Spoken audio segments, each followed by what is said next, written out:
Wave 105 FM.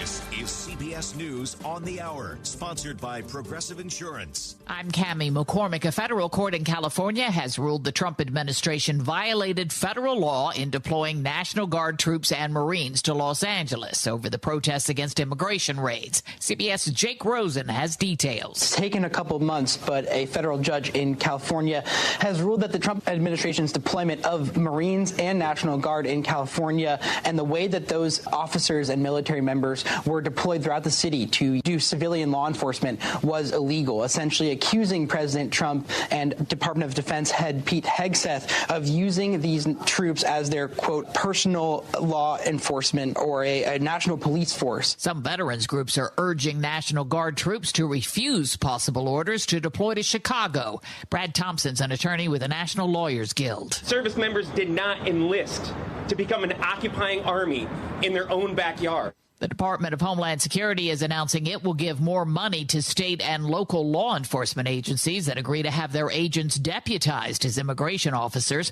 The department says it will cover their annual salaries and offer quarterly rewards for agencies based on the degree to which they support the president's mass deportation efforts.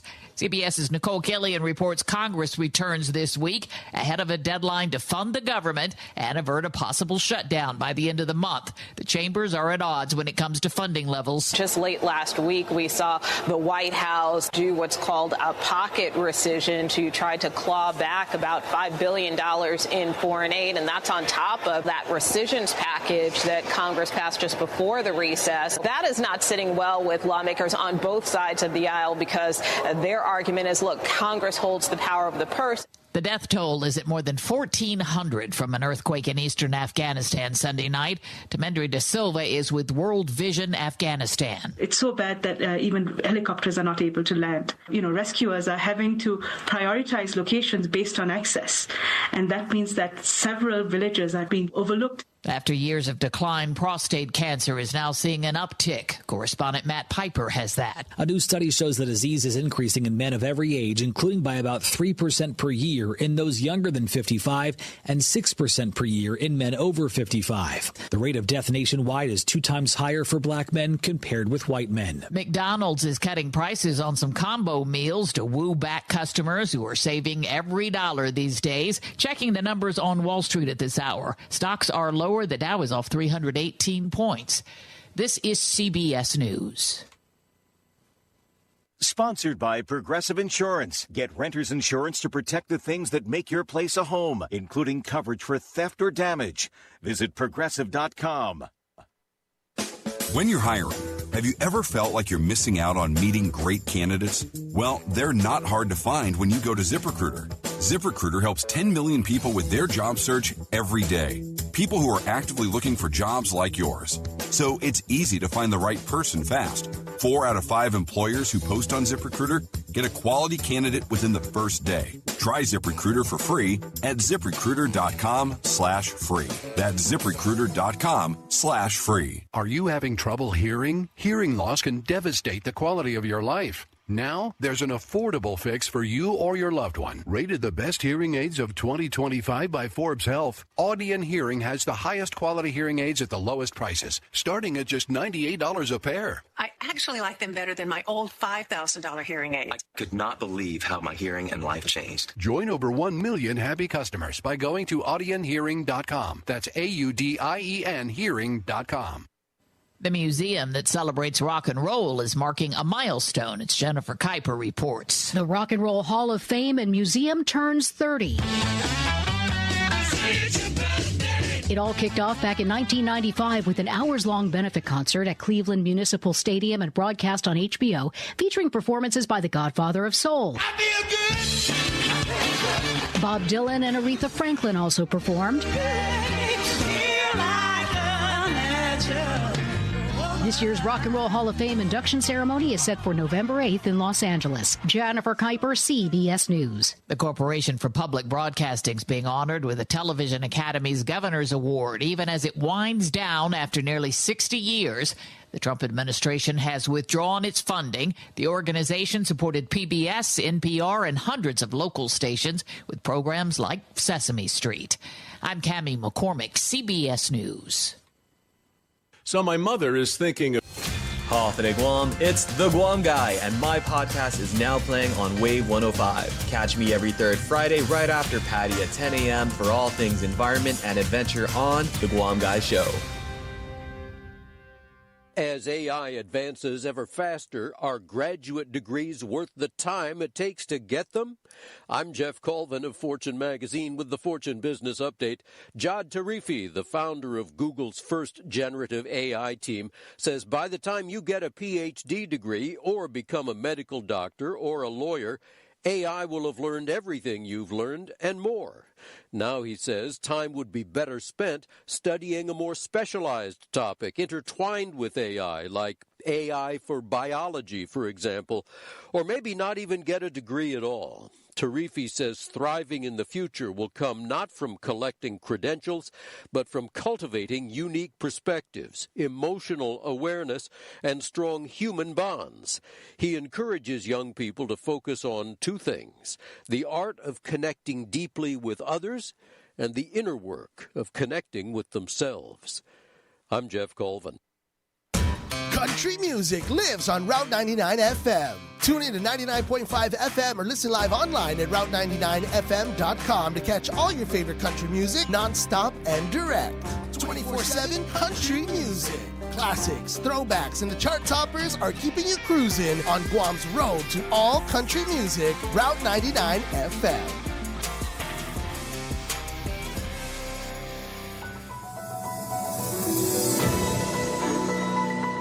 Hafa Adai Guam. Good morning, guys. Welcome back. It's Mornings with Patti on the Wave 105 FM, hosted by Pauly Suba for a Hump Day Wednesday, September 3rd. 5 minutes after 6 o'clock this morning, streaming online at thewave105.com, as well as our YouTube channel. That's Wave 105.1 FM Guam. And the show this morning is brought to you by Chili's Grill and Bar, Pat's Tinting and Detailing, GTA. We start with you, the Medical City, where patients are partners. Sherwin-Williams Paints, Wise Owl, the wise choice in animal care. Subway, Eat Fresh, Hilton Guam Resort and Spa, King's Restaurant, always open, always local. Bank Pacific, where others place branches, we place roots. Take Care Insurance Company, Our Island, your health plan. We have your local headlines for you right now. It's Skylar Obispo from the Marianas Business Journal and the Guam Business Magazine, and it's all being brought to you by our friends at McDonald's. Bring on the fall flavors at McDonald's Guam. Treat yourself to the pumpkin and cream pie, pumpkin spice latte, or the pumpkin iced coffee. Hurry in for a limited time. It's at McDonald's. I'm loving it. When it's on Hafa Adai, here's the latest from the Marianas Business Journal. There is some confusion on how a recent Trump executive order will impact Guam and the CNMI's airmail package deliveries. The executive order suspends the duty-free de minimis exemption, a rule that allows packages under $800 to enter the U.S. without duties or extra customs paperwork, according to the office of Congressman James Moylan. According to a statement on Sunday, Moylan said that mail services remain stable.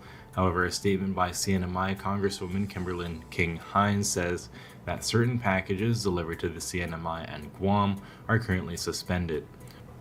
Moylan's spokesperson Ryan St. told reporters yesterday that it's his understanding that incoming mail and packages, including pharmaceuticals, are not impacted by the implementation of the executive order. In more news, chefs from the Micronesian Chefs Association are teaming up with the American Culinary Federation and the University of Guam's Center for Island Sustainability and Sea Grant for the return of the Maila Ta Francesa event on Wednesday, September 17th at the Hyatt Regency Guam. The culinary showcase will highlight the talent of local chefs and farmers and celebrate Guam's unique flavors and culinary traditions. According to UOG, this event will highlight locally grown and raised aquaculture, which aims to showcase the potential of sustainable aquaculture as a method in enhancing Guam's food security and promoting a circular economy. Tickets are available now for $85 at Mescla, IDI, Tools of the Trade, and from MCA members. Reporting for the Marianas Business Journal, the Wave 105, and Power 98, I'm Skylar Obispo. Hafa Adai Guam. This is Paul Stanko with your National Weather Service on September 3rd. Scattered showers will continue through Thursday, then diminish to isolated. Winds of 5 to 15 miles per hour through Thursday will become 5 to 10 miles per hour by the weekend, and seas of 3 to 5 feet through Thursday will be just 3 to 4 feet by the weekend.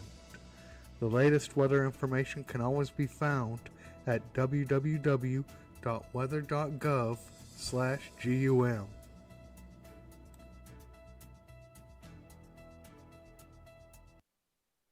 Think you've got what it takes to win? Tune in every Friday on Wave 105 FM with Patti Arroyo for the Hilton Trivia Challenge. Test your knowledge and you can score dinner for two at the Hilton Guam Resort and Spa. It's brought to you by the Hilton Guam Resort and Spa only on Wave 105 FM. Every company needs money for investments to help grow our working capital to take on today's economy. That's why Bank Pacific's commercial loan officers stand ready to help you. We offer several programs tailored to assist companies to get to the next step, or perhaps for a startup, including working with SBA and GITA. Bank Pacific. And we want to be your partner. Equal opportunity lender. Credit conditions apply. Political status impacts almost every aspect of our lives on Guam, but many are unaware of our right to self-determination and decolonization. What does it mean and how can it improve our quality of life?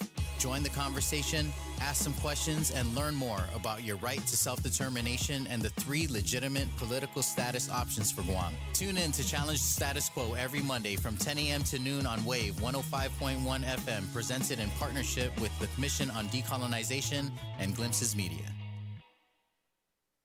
Lace Up Guam, the first Run for Wishes event is happening at Leo Palace Resort on September 13th. Select your distance from 2K, 5K, 10K to half marathon to participate in this powerful event. Race package includes finisher tees, visors, socks, and medals, plus cash prizes for the top finishers. Proceeds from the event benefit the Make-A-Wish Foundation, Guam, and CNMI. Presented by Leo Palace Resort, Clutch, Power 98, Wave 105.1 FM, Route 99, and Protection Concepts Unlimited, with support from our community sponsors. Sign up now to help wishes become reality through your step-by-step participation. Hafa Adai, Pauly Suba. Don't forget to catch the bright side every weekday afternoon from 2 to 6 on Wave 105. From big laughs to big issues, if it's happening on island, we're breaking it down with island leaders, business owners, and you. I want to send so much love to our sponsors, Micropack, Local Jerk, GTA, Sherwin-Williams Paint, Chili's, and Subway. Take a break from all of that shade and join the bright side on Wave 105. The talk you want to hear. Wave 105 FM.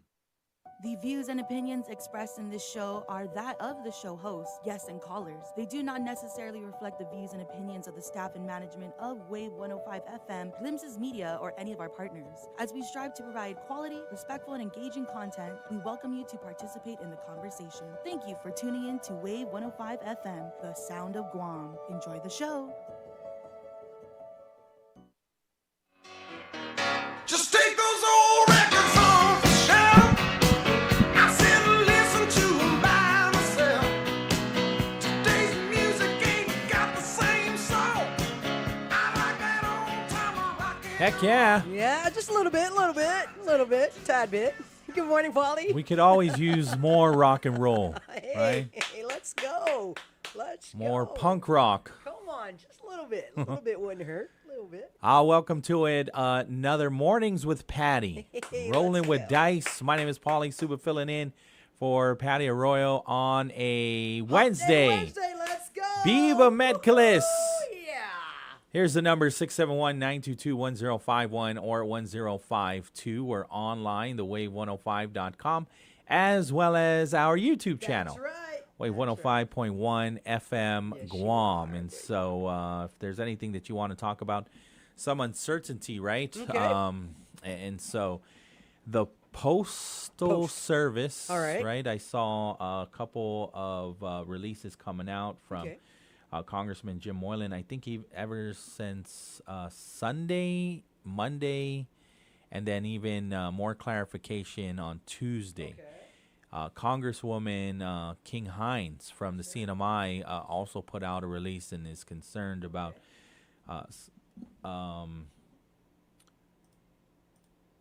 what is happening with President Donald Trump signing an executive order last month to abolish the trade loophole known as de minimis. De minimis. Yeah, which since 2016 allowed goods worth up to $800 to enter the U.S. duty-free. And so when I look at this, there's something that has been circulated. Let me try to find it because members of the media sent it over to Congressman Jim Moylan's office too. And they're not aware of where this graphic came from. And that's the issue with some of these graphics, right? Is if you don't put your letterhead on it, is it really official?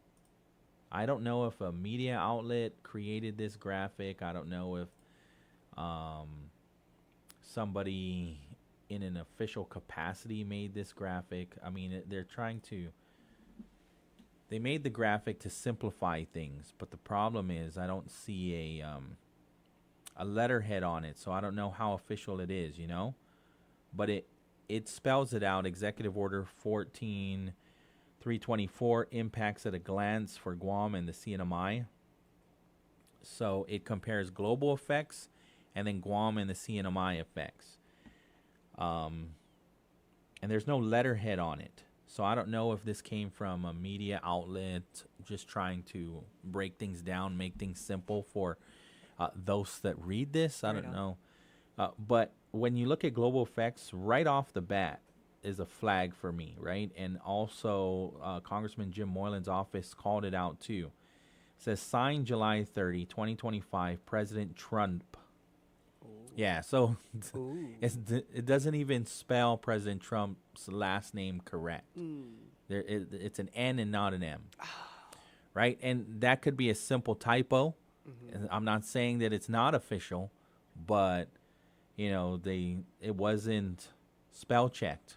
You didn't run it through Grammarly, and so again, I don't see a letterhead on it. I don't see who created this graphic here.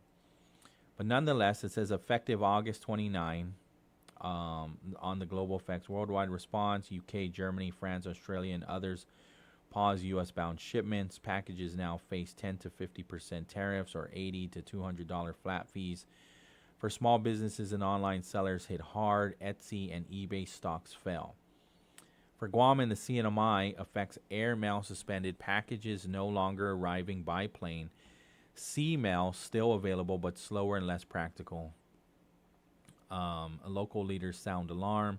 CNMI Representative King Hines calls for urgent action. And then high cost of living pressures intensify as island residents lose fast, affordable access to goods. That was like that's the saving grace, right? The saving grace is, things are expensive on an island. It's already, I mean, when you look at some of the costs of goods in the continental U.S., right. Even my family in the States are saying it's expensive out there. Going to fast food restaurants are expensive. And I'm like, if you're freaking out, can you imagine us all the way out here? We're freaking out. You're freaking out. We're freaking out. We're looking at your prices and like, wow. And so it's our saving grace, right? I mean, this is how we get by, a lot of us. I mean, this is how I get by for just looking for the best deal. Right. And a lot of times the best deal is online. True. And I know that I'm not the only one. And this is a conversation that I've had with plenty of people, even in an official capacity, especially when we're talking about lowering the BPT. Conversations are, well, you're not being taxed when you purchase things online and have them come over. Like, it's only fair. I mean, that's the whole reason. That's an argument for businesses, right, that are doing businesses here, that have set up shop, that employ our people, right? that they're actually investing in Guam, and I 100% agree with that. And so that's the whole thing about buying local, that whole marketing strategy, right? Buy local, absolutely. When I find a product that that is locally business owned, maybe they don't manufacture their product here. I mean, that's super rare, but there are crafters that do, and we support them. But a local company, like maybe a apparel company, a clothing apparel company, and I love their product, and I become very loyal, and I practically wear it every day. To support a small business. But just the everyday life, right? When you really think about it, you find you have to. A lot of us have no choice, or we've already pivoted. We're going to find the best deal, and a lot of times it is not. I would say most of the time it's not here. It's getting on Amazon. It's getting online to Walmart or to Target. And so we'll see how this works, but it is very concerning, right? Because it is a lifeline. I mean, the Port Authority is a huge lifeline. We're talking about airmail, though, because it comes in a lot faster. You get the things that you purchase a lot faster. But also there are things that they just don't sell here either, right? Not all of it, like I'll be honest too, not all of it is necessities, but there are necessities. I'm not going to go through my whole list of necessities, but there are. And so we do price compare too. Check Donkey, check Payless, check Cost You Less. And I will say that ever since Donkey, I've been seeing better deals. Oh, Happy Mart is another place too. Yeah. But you can't rule out convenience either. And so sometimes it's just down the street. What's down the street from me? That's where I'm going to go regardless. Sometimes I don't want to, sometimes you got to change your clothes if you want to go to Donkey. But I don't necessarily have, I don't know how many times I walked into Payless with Zori, right? And so Donkey, I'll still wear Zori, but my shorts are not beach shorts. But it's still like a drive down, right? And so, and not only that, when I do go to the closest Payless that I go to, I know the hours. Nice. It's 24 hours. So people have caught me in there just like, wow, Bahaki's, right? I'm like, hey, you're in Bahaki's too. Yes. What are we both doing? Sure. What are we both doing in here at 11 at night? Fuck I. So it is a concern, basically, because I'm not even going to judge anybody on, as much as we say let's support local. Absolutely. How can we make sure that more money just stays here and circulates within our economy, so that we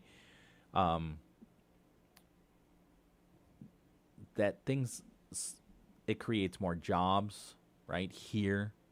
It provides more taxes to go back into government services. That's what we're worried about too, with the rollback of the BPT.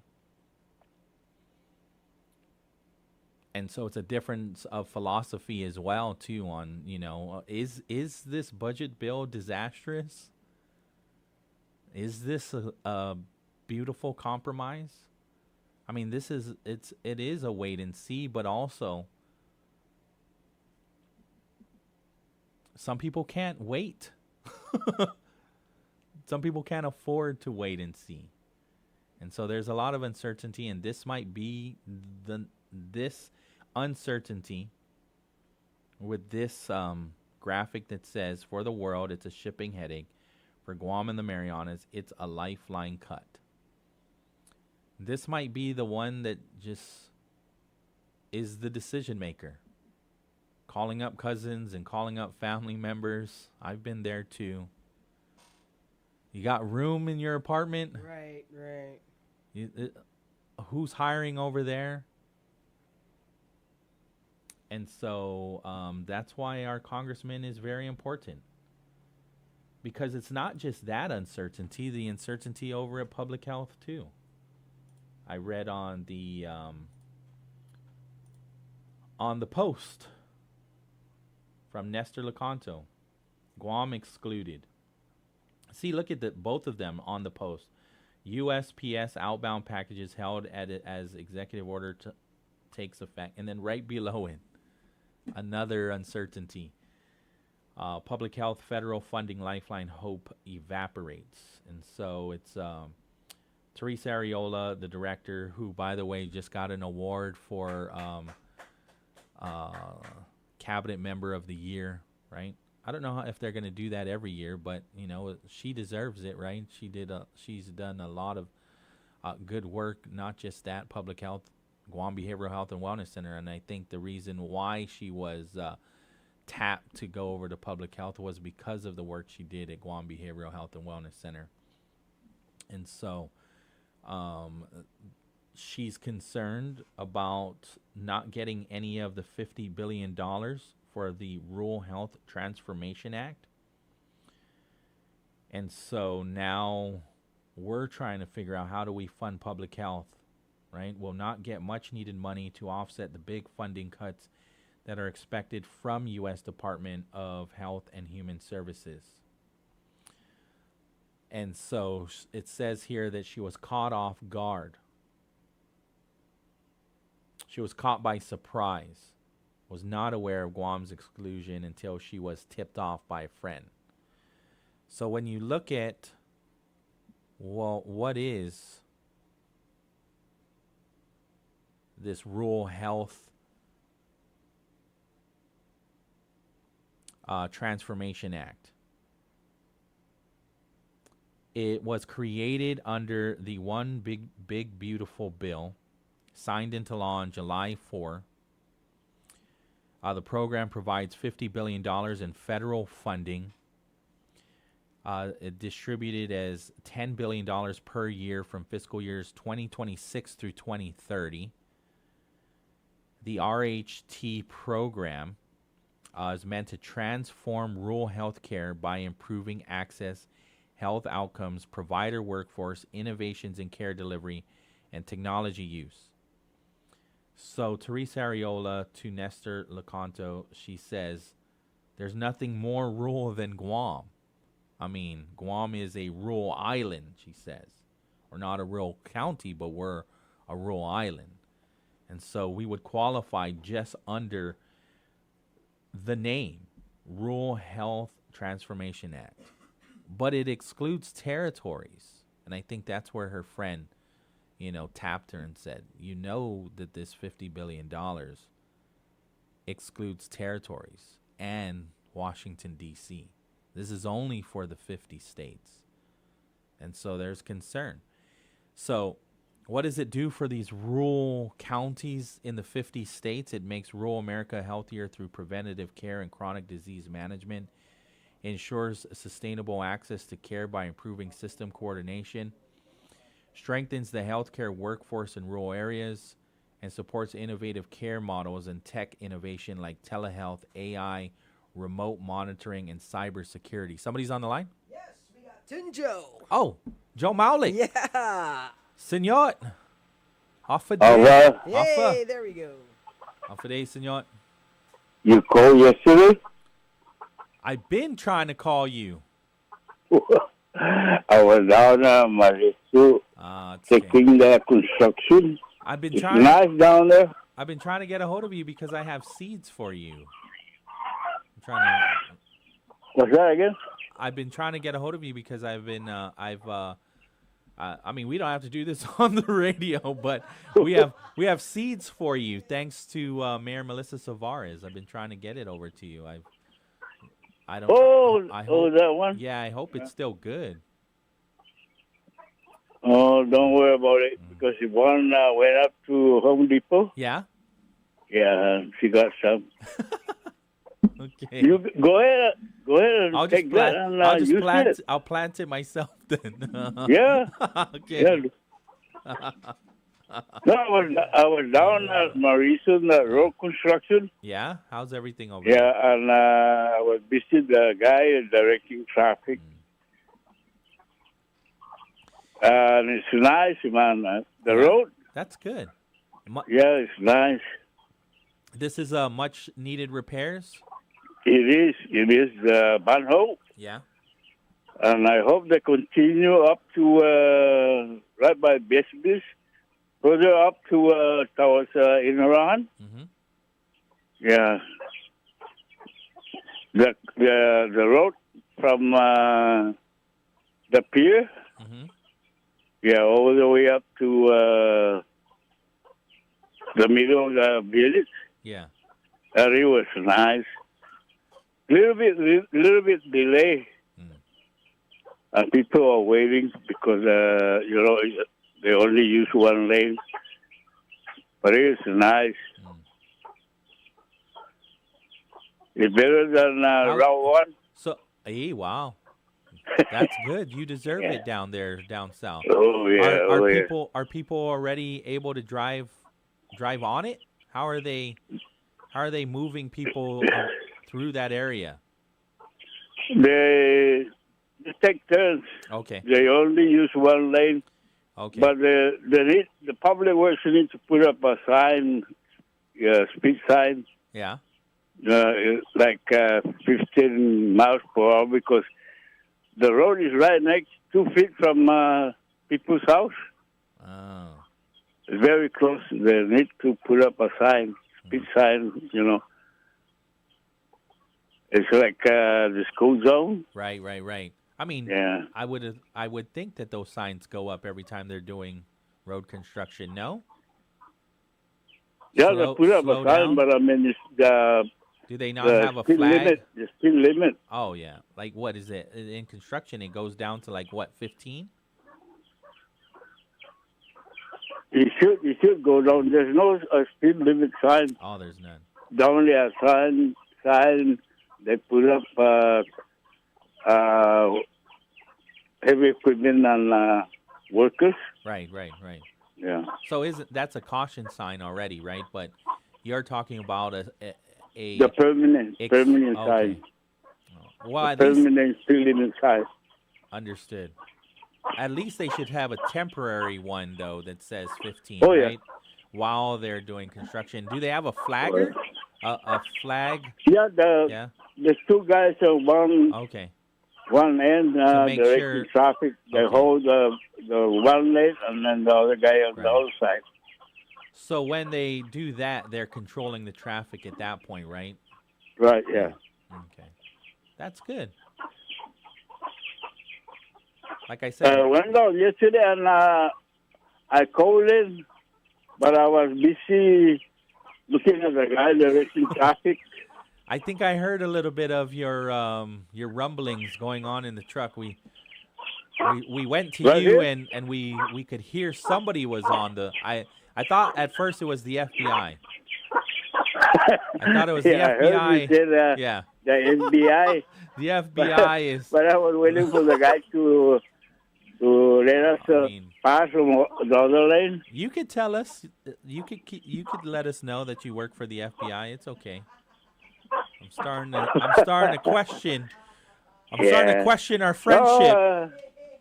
I'm like, is he really my friend, or is he spying on me?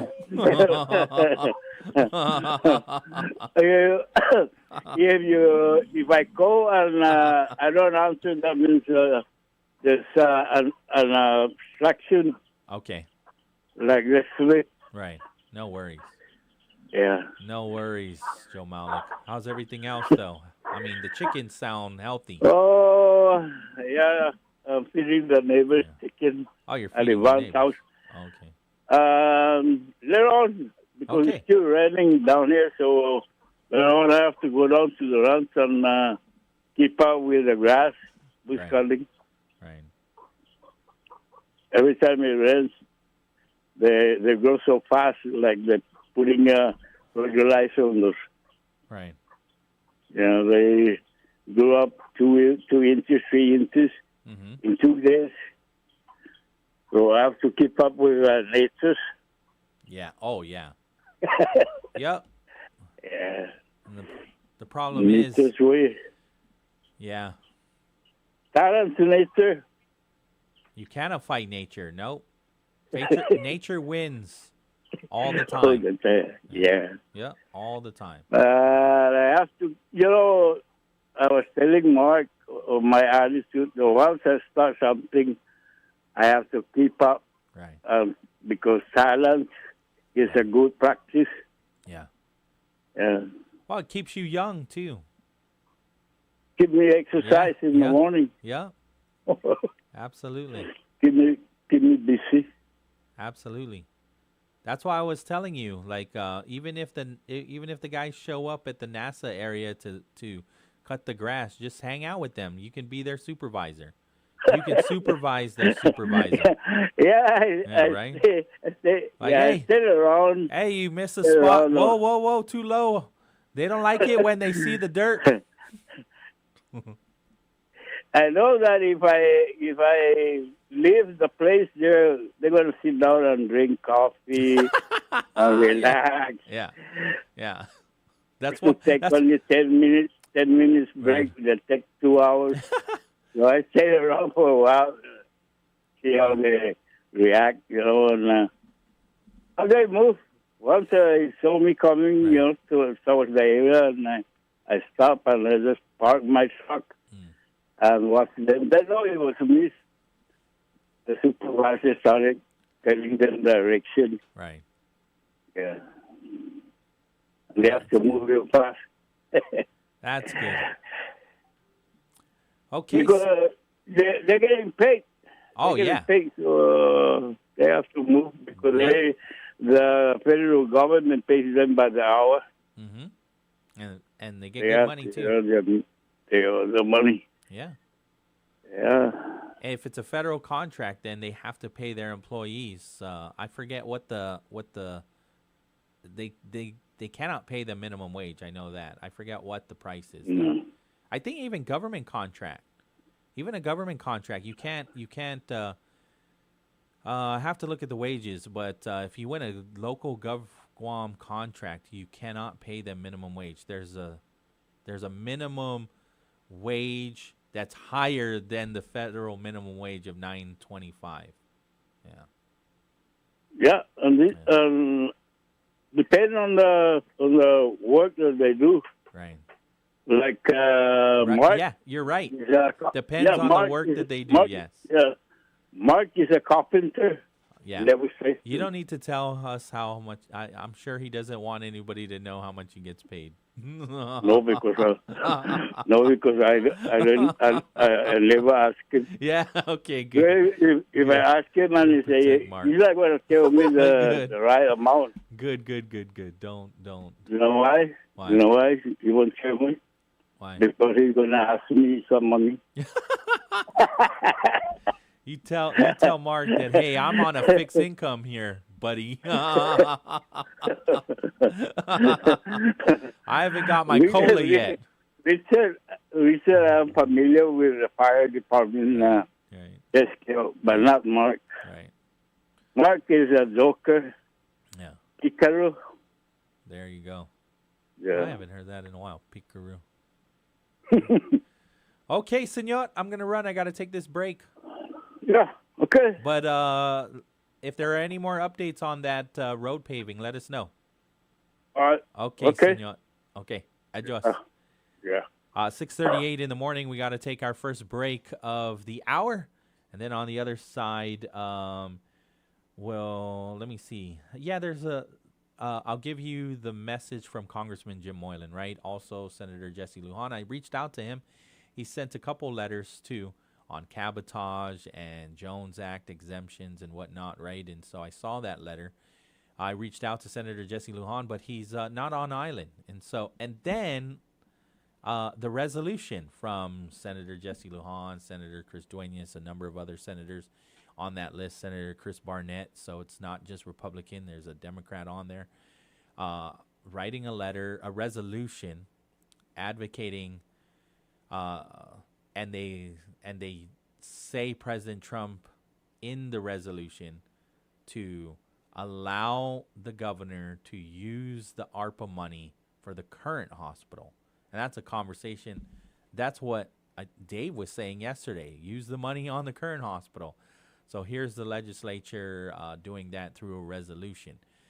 So we can unpack all of those things and anything else that you want to talk about. You want to talk about logo changes? By all means. I've got 3.5 hours to offend you, so. Pillow fight.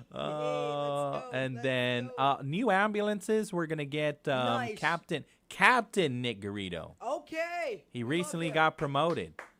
So Captain Nick Garrido, we're going to be calling him up at 7:30. Nice. Well deserved. And so learn more about where are these ambulances going to go, the new ones. I saw the release that came in, and there's a photo op at Adelup.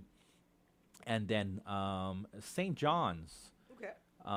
St. John's they're having a college fair, I believe next week. Okay. And so Mr. Bob Kelly, the assistant head of upper school, I believe that's for high school, is going to be coming in the 8 o'clock hour, and we're going to be discussing their college fair. Cool. September 10th from 6 to 8 p.m. at the Micronesia Mall Center Court. And so they've got a number of colleges, representatives from colleges all over that are going to be there. They'll have tables set up. And so we want to learn more about this college fair that is being hosted by St. John's School. Sure. So that's happening in the 8 o'clock hour, all right here on Mornings with Patti. My name is Pauly Suba, filling in for Patti Arroyo, rolling with dice, 6:40 in the morning. Biba Metcallis. Think you've got what it takes to win? Tune in every Friday on Wave 105 FM with Patti Arroyo for the Hilton Trivia Challenge. Test your knowledge and you can score dinner for two at the Hilton Guam Resort and Spa. It's brought to you by the Hilton Guam Resort and Spa, only on Wave 105 FM. Hafa Adai, Guam. Good morning, guys, and welcome back. 6:41 in the morning with your local headlines for you right now. It's Skylar Obispo from the Marianas Business Journal and the Guam Business Magazine, and it is being brought to you by our friends at McDonald's. Bring on the fall flavors at McDonald's Guam. Treat yourself to the pumpkin and cream pie, pumpkin spice latte, or pumpkin iced coffee. Hurry in, it is available for a limited time, and it's only with our friends at McDonald's. I'm loving it. When it's an Hafa Adai, here's the latest from the Marianas Business Journal. Senator Sean Gumatautau, chairman of the Committee on Public Safety, has introduced a bill that would transfer Chamorro Land Trust Commission property in Malesu to the Guam National Guard. The Guard has been eyeing Lot 527R1, a nearly 980,000 square meter site, since last November. In a letter to the CLTC, Brigadier General Michael Cruz said that the Guard would cover development costs and emphasized that no live fire ranges would be built. In addition, local safety and law enforcement agencies will be permitted to train on the site. However, priority of use will be given to the Guard during its monthly weekend drills and annual training exercises. Gumatautau says that the new training center would give Guam's guardsmen the facilities they need to stay ready for both current and emerging threats in the region. In more news, the Guam Fire Department announced yesterday that it has acquired 4 new ambulances through the American Rescue Plan. GFD said that each vehicle is valued at $160,000 and comes equipped with basic life support equipment and safety features. Fire Chief of Guam, Darren Barrier, said that the arrival of the ambulances mark an important step forward in strengthening the department's medical response capabilities. The 4 ambulances will be distributed across the island. GFD said this would help ensure rapid response coverage and improved reliability for residents and visitors. Reporting for the Marianas Business Journal, the Wave 105, and Power 98, I'm Skylar Bispo. Hafa Adai, Guam. Engage in a conversation made for the veterans of Guam with Johnny and Miss Bobby. We want to hear concerns and comments. Tune in every Wednesday for our new time, 10 a.m. to 12 p.m. on Wave 105, the talk of Guam. Hafa Adai, everyone. Let's go ahead and hit the streets together right now with your first look at this morning's Real Deal Traffic Report. It is being brought to you by Guam Auto Spot, where you could schedule a test drive by calling 478 Auto or check out our inventory. It's available on our website at guamautospot.com. Again, folks, that is 478 Auto, as well as mobile gas station. Download our app today for exclusive fuel coupons. Visit guam.mobile.com for more details.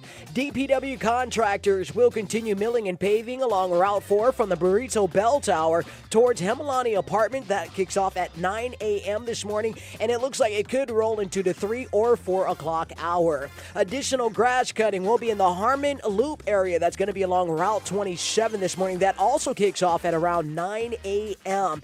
Additional delays in traffic from our motorists, as a matter of fact, for those of you coming around Bellow Road towards the overpass. It looks like there is a tree branch that is overhanging, and it could cause some delay for the higher vehicles, higher lifted vehicles like the SUVs, the trucks, or the school buses. So do proceed with caution moving up and around Bellow Road this morning.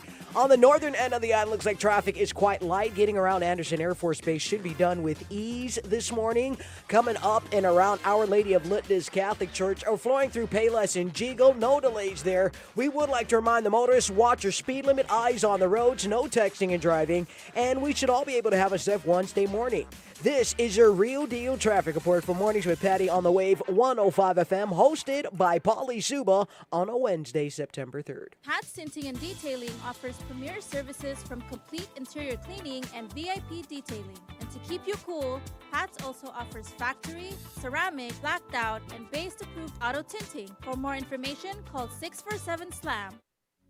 One pill can kill. Fake pills often contain fentanyl. It only takes 2 milligrams of fentanyl, equivalent to a few grains of salt, to be lethal. Fake pills are often sold on social media platforms, making them available to anyone with a smartphone. Talk early and often to youth about the dangers of misusing prescription drugs and the lethal dangers of counterfeit drugs laced with fentanyl. Stay informed, stay safe. One pill can kill. This public service announcement is brought to you by the radio stations of Glimpses Media Group, Wave 105 FM and Power 98.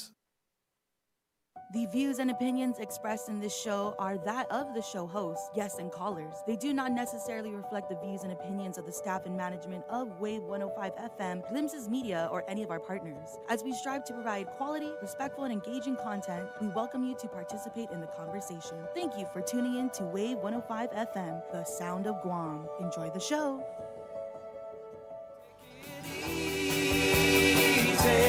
Take it easy. Don't let the sound of your own. Heck yeah. Right? Yeah. These are the jams that my dad would play in the car. Oh, Yeah. nice. Good memories. Nice times. Absolutely. Right? Only you and no sisters. You guys get to go to McDonald's. I love those trips. Oh, yeah. Right? Yeah. Right? Be like, it's just me and you. Yep. Nobody else is with us. Nobody else. Yes, dude. Those are the best rides. Those Yeah. are the best rides. 6:47 in the morning. Mornings with Patti. My name is Pauly Suba, filling in for Patti Arroyo. Rolling with dice. Good morning, Paul. Did you bring your pillow? No. Are you practicing? It's not. It's crazy. It's real. It's real. You're sharing with me that there's something, a very real competition called the Pillow Fight Championship. Yes, sir.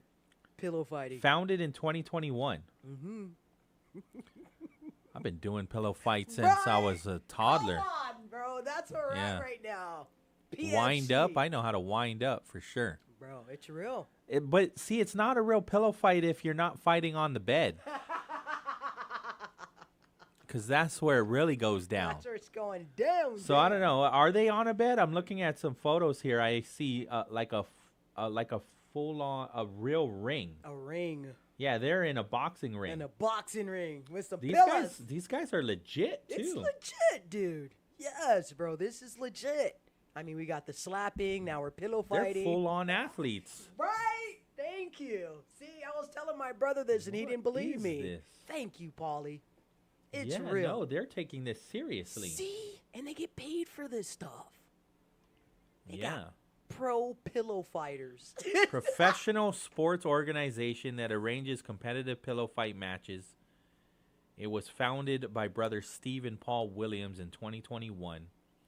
The PFC offers a unique style of combat sport that combines elements of boxing and mixed martial arts using specialized pillows. Okay. That's crazy. Isn't it wild? That's It where we're is. at right now. That's where we're at right now. They got a whole ring, bro. You got a whole PFC ring. Wow. That's pretty cool. I'm trying to find the rules. I'm ready to win. A pillow fight, bro, I'm down. I can do that. That sounds pretty easy. Just don't get my eye. That stuff hurts, dude. Don't get my eye, dude. Ow. The eyeball, right? Yeah, dude, that hurt right in the corner of the eyeball. pillow. Dude, that Yes, hurts, bro. You're When right. Right when the corner of the pillow gets, it's like, I don't want to play no more. I got bad sportsmanship. I don't want to play no more. I don't want to play. Got my eye. Telling mom, we shouldn't have been doing this anyways. Snitching on everyone but me. I think it would be more legit if they were on like this makeshift bed mattress, like a That would mattress, be like cool. a full-on mattress, Right. like a giant, Bring it like out not there. even king, like giant size, Right, like a Texas mattress. king. You need yes. a Texas king, not a California. You got to Right. go Texas, right? Right. Big bad boys. And you fought on Dude, that would be cool. a mattress This is wild. because it's not real. It's not a real pillow fight if you're not fighting on the bed. Thank you. It's got to be. It's got to be. In Miami, Florida, it had its own pay-per-view. People paid for this. Thank you. Yes. Wow. I love your reaction. That's the same reaction I got from my brother. Yes, dude, it's real. People paid for this. Yes. Dude, there's been knockouts. Oh, I've been knocked out Yeah, before. dude, that's what I'm saying. You can't Oh, actually knock it- some. Bro. Oh yeah, It's real. I've been hit hard by Come the on. pillow. Yes, Yes. you know, you got to get them good ones. Yeah, You so gotta when you're get not the paying good attention, especially if you're swinging on. Oh, almost knocked my coffee over. Swinging with your eyes closed. Yes, and then dude. you just get whack. Whack. It's like, oh, dude. Yeah. Wow. And then all of a sudden your older brother just comes in. Don't cry, don't cry, don't cry. Yeah. Don't cry, don't cry, don't cry, don't cry. I'll let you play video games with It's okay. me. Yeah, right. Shh, it's okay. It's okay. It's okay. It's all right. It was just a game, right? We were just playing, right? We were just Yeah. playing. We were just playing, right? We were just playing. It was fun. Don't tell mom. Don't tell mom. That is And real they're just stuff. like, no, I'm No, telling. I'm telling. Right? You know dad's pillows are all hard. That's cheating. You know his pillows are hard. That's cheating. Dang. Oh, that's good. Thank goodness we didn't have Tempur-Pedic pillows back then. Dude, real. Actually, Tempur-Pedic pillows are not the Those- best. yeah. They're not the best. No. You need It's the super lumpy. You need the lumpy one. With the cotton Yes, inside. dude. Yeah, those are those- the best ones. I'm gonna stiff it 'Cause up a little bit. You can wind it up real good into just like a ball. Yes. Yeah, those are good. Yeah. Those are good. The Tempur-Pedic, they don't bend well. They end up going right back to its No. original form. Yeah, those are hard to swing, and there's no Yeah. fun in that. No, there's no fun in that. You right. Right? You right. But they create their own pillows. They got their own people. That's what it looks like. And it's some real stuff. PFC. Coming to pay Am per I view. looking at? Pay per view. So No, I'm just joking. but on yeah. one hand, All right. they're wearing MMA gloves, right? All right. let me Or zoom both in. hands. Zooming in, zooming. Wait, Yeah, 'cause right. I can't trust them. I need Right. to take the volume off of this. I don't trust these people. Are they wearing gloves? I see some taped up hands. I see their hands are taped up. Yeah. Right? I think their Mm. wrists are just taped up. Okay. Right. No, yeah, No? you're Yeah. right. I think their wrists. It's just taped up. Right? They tape up their wrists a little bit. Wow, these guys are flinging the pillow. It's true. Thank you, Paul. Backhand I'm so and happy. everything. Thank you. It's Pillow- intense. It's real. Pillow fighting. I'm not doing this. It's pillow fighting. These guys are real full-on athletes. I'm telling you, you're going to see it in the Olympics pretty They've soon. been training. They're training. Like I'm watching the way they're swinging this pillow too. Yeah. Should we allow that in the legislature? Pillow fighting. Okay, Really? so All right, here we this go. is how it works. All right. Oh, If Lord. you want your bill passed. Okay, so we only have 7. Yeah. Now, you can change the mind of one person if you Make good choices now. Okay. All of a Right. sudden, Yeah. all of a sudden, certain people that are really good at pillow fighting getting all their bills passed. For real. Whack. Pretty cool. This is the generation we're at now, pillow fighting. Yeah. We're now at pillow fighting. That's pretty cool. You think it's safer? I think it's safer this I way. think it's pretty neat. I'm down. I think it's safer. I mean, It's a pillow fight, right? because you'll wow, this dude did like I mean, you a can get some, backflip. yeah, you can get some pretty strong injuries. You'll from still it. get a concussion. Yeah, you can. Yeah. You can. You can get hurt from a pillow fight. Oh yeah. You can get hurt from pillow fighting. These pillows are sponsored. Are they? Yes. No, they're not. They are. Yes, there's a logo on the pillow. Get out of here. Okay, I The didn't pillow get that is sponsored. Far. Is it? Yes. That's wild. It is. That is crazy. I wonder what kind of pillows these are. I don't know. Okay, so there's Okay, this, we're good. there's this letter from Senator Jesse Lujan sent out a letter. Okay. Right, to the Department of Interior's Office of Insular Affairs. So I reached out to him, and he had told me he's in the Philippines, currently in Cebu with the airport, shoring up Philippine Airlines Cebu to Guam and Guam to Cebu flights with Cebu International Airport. Then to Manila on September 4. He'll be there to shore up Philippine Airlines, and he says it looks very good. It's promising. Okay. All right. So he's working on that relationship, and then he'll be back on the 10th. Good. So this letter, because there's 2 press releases with his name on it, but this one is particular to writing to the U.S. Department of Interior's Office of Insular Affairs to raise awareness of Guam's cost of living crisis. And so he requests federal support, advocacy, and leadership through the Office of Insular Affairs to help solve some of our challenges, like the Jones Act, the high shipping costs. So even though Guam has a partial exemption from the Jones Act, most goods come through Hawaii, right, which is a Jones Act port, keeping prices high. And so he's asking that they expand the exemption to allow foreign ships to carry goods from Hawaii to Guam, which would lower shipping costs. So instead of going through like California and then Hawaii to Guam, if they're coming to Hawaii, then they would just go straight to Guam and not through Hawaii, but from Hawaii to Guam. Okay. And then air travel, he's asking for assistance on air cabotage restrictions. These are things that he's been working on since maybe even in the earlier than the 37th. I've just been tracking since the 37th. So U.S. law stops foreign airlines from flying passengers between Guam and the U.S., continental U.S., and so we've got limited competition, which again means expensive tickets, right? So he's asking that we allow limited exemptions so foreign airlines from allied countries like Japan, Korea, Philippines, Australia can fly between Guam and the CNMI and one U.S. city. And then also study the impact of the current airfare prices.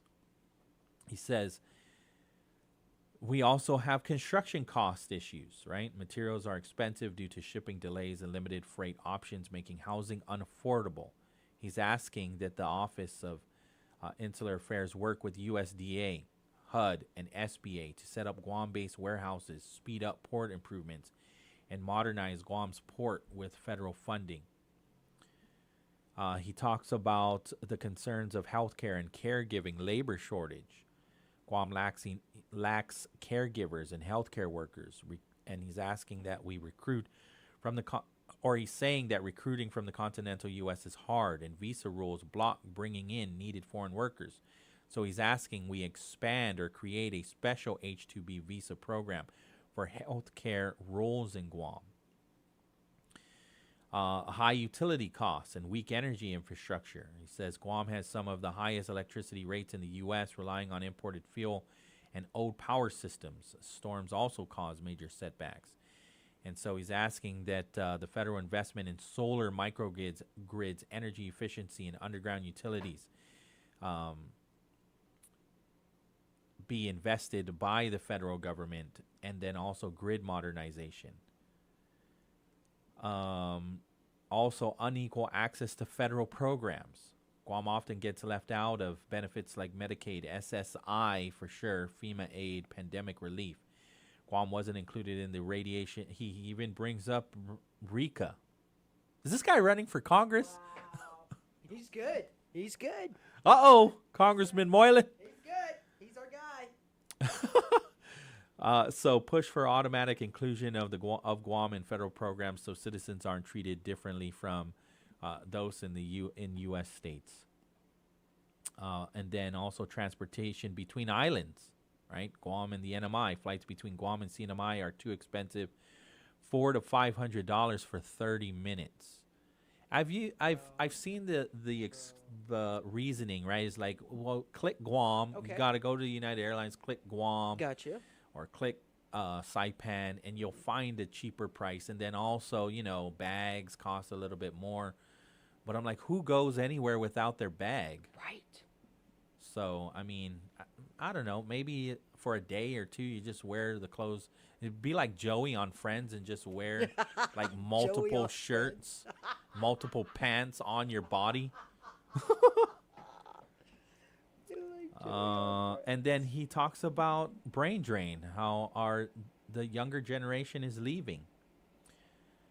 And so he's asking, again, expand federal apprenticeships, workforce grants, and create return incentives to encourage youth to come back.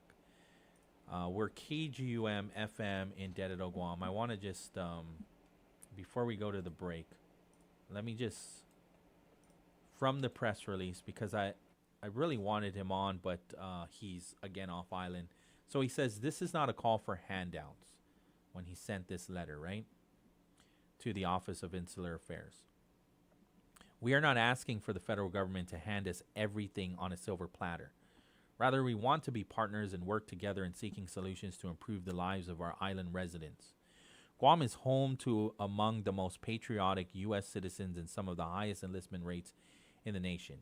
Yet we remain on the margins of federal policies that were never designated with the territories in mind. Therefore, we can't afford to continue the silence. Serious action is needed, and while we understand that our requests will not be fulfilled overnight, we need to start the conversations and lay some foundations. Later on, after I pretty much broke down what he's talking about: food security, transportation, youth retention, federal program, disparities, healthcare, labor, and infrastructure, right? The challenge. And then he's also saying this is how you can help solve these issues, right? He says, we don't have the luxury of simply driving across the state line for healthcare. I agree. Supplies or even skilled labor, and around 90% of our items are imported. Guam is geographically isolated, but constitutionally connected. It's time federal policy caught up with that reality. My office is ready to engage with the relevant federal agencies, but we need the OIA to assist in the process, particularly with coordinating task forces or working groups. He says this letter concludes his letter by offering to work directly with OIA and relevant federal agencies in a sustained and coordinated fashion, and has requested a virtual meeting with Director Brewer in the near future. He requested that his letter be submitted on record during the IGIA meetings, which will be attended by territorial governors and delegates, and is hoping that it will be the start of a greater discussion. He said, I understand that our governor and congressional representative will state their priorities during the presentation, and I believe, as the chairperson of the Guam Legislature's Committee on Federal Affairs, that it is important to bring another perspective to the table, the people's perspective.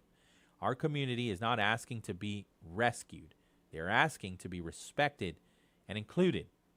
I stand ready to help lead that effort, Senator Jesse Lujan. And so this is his capacity.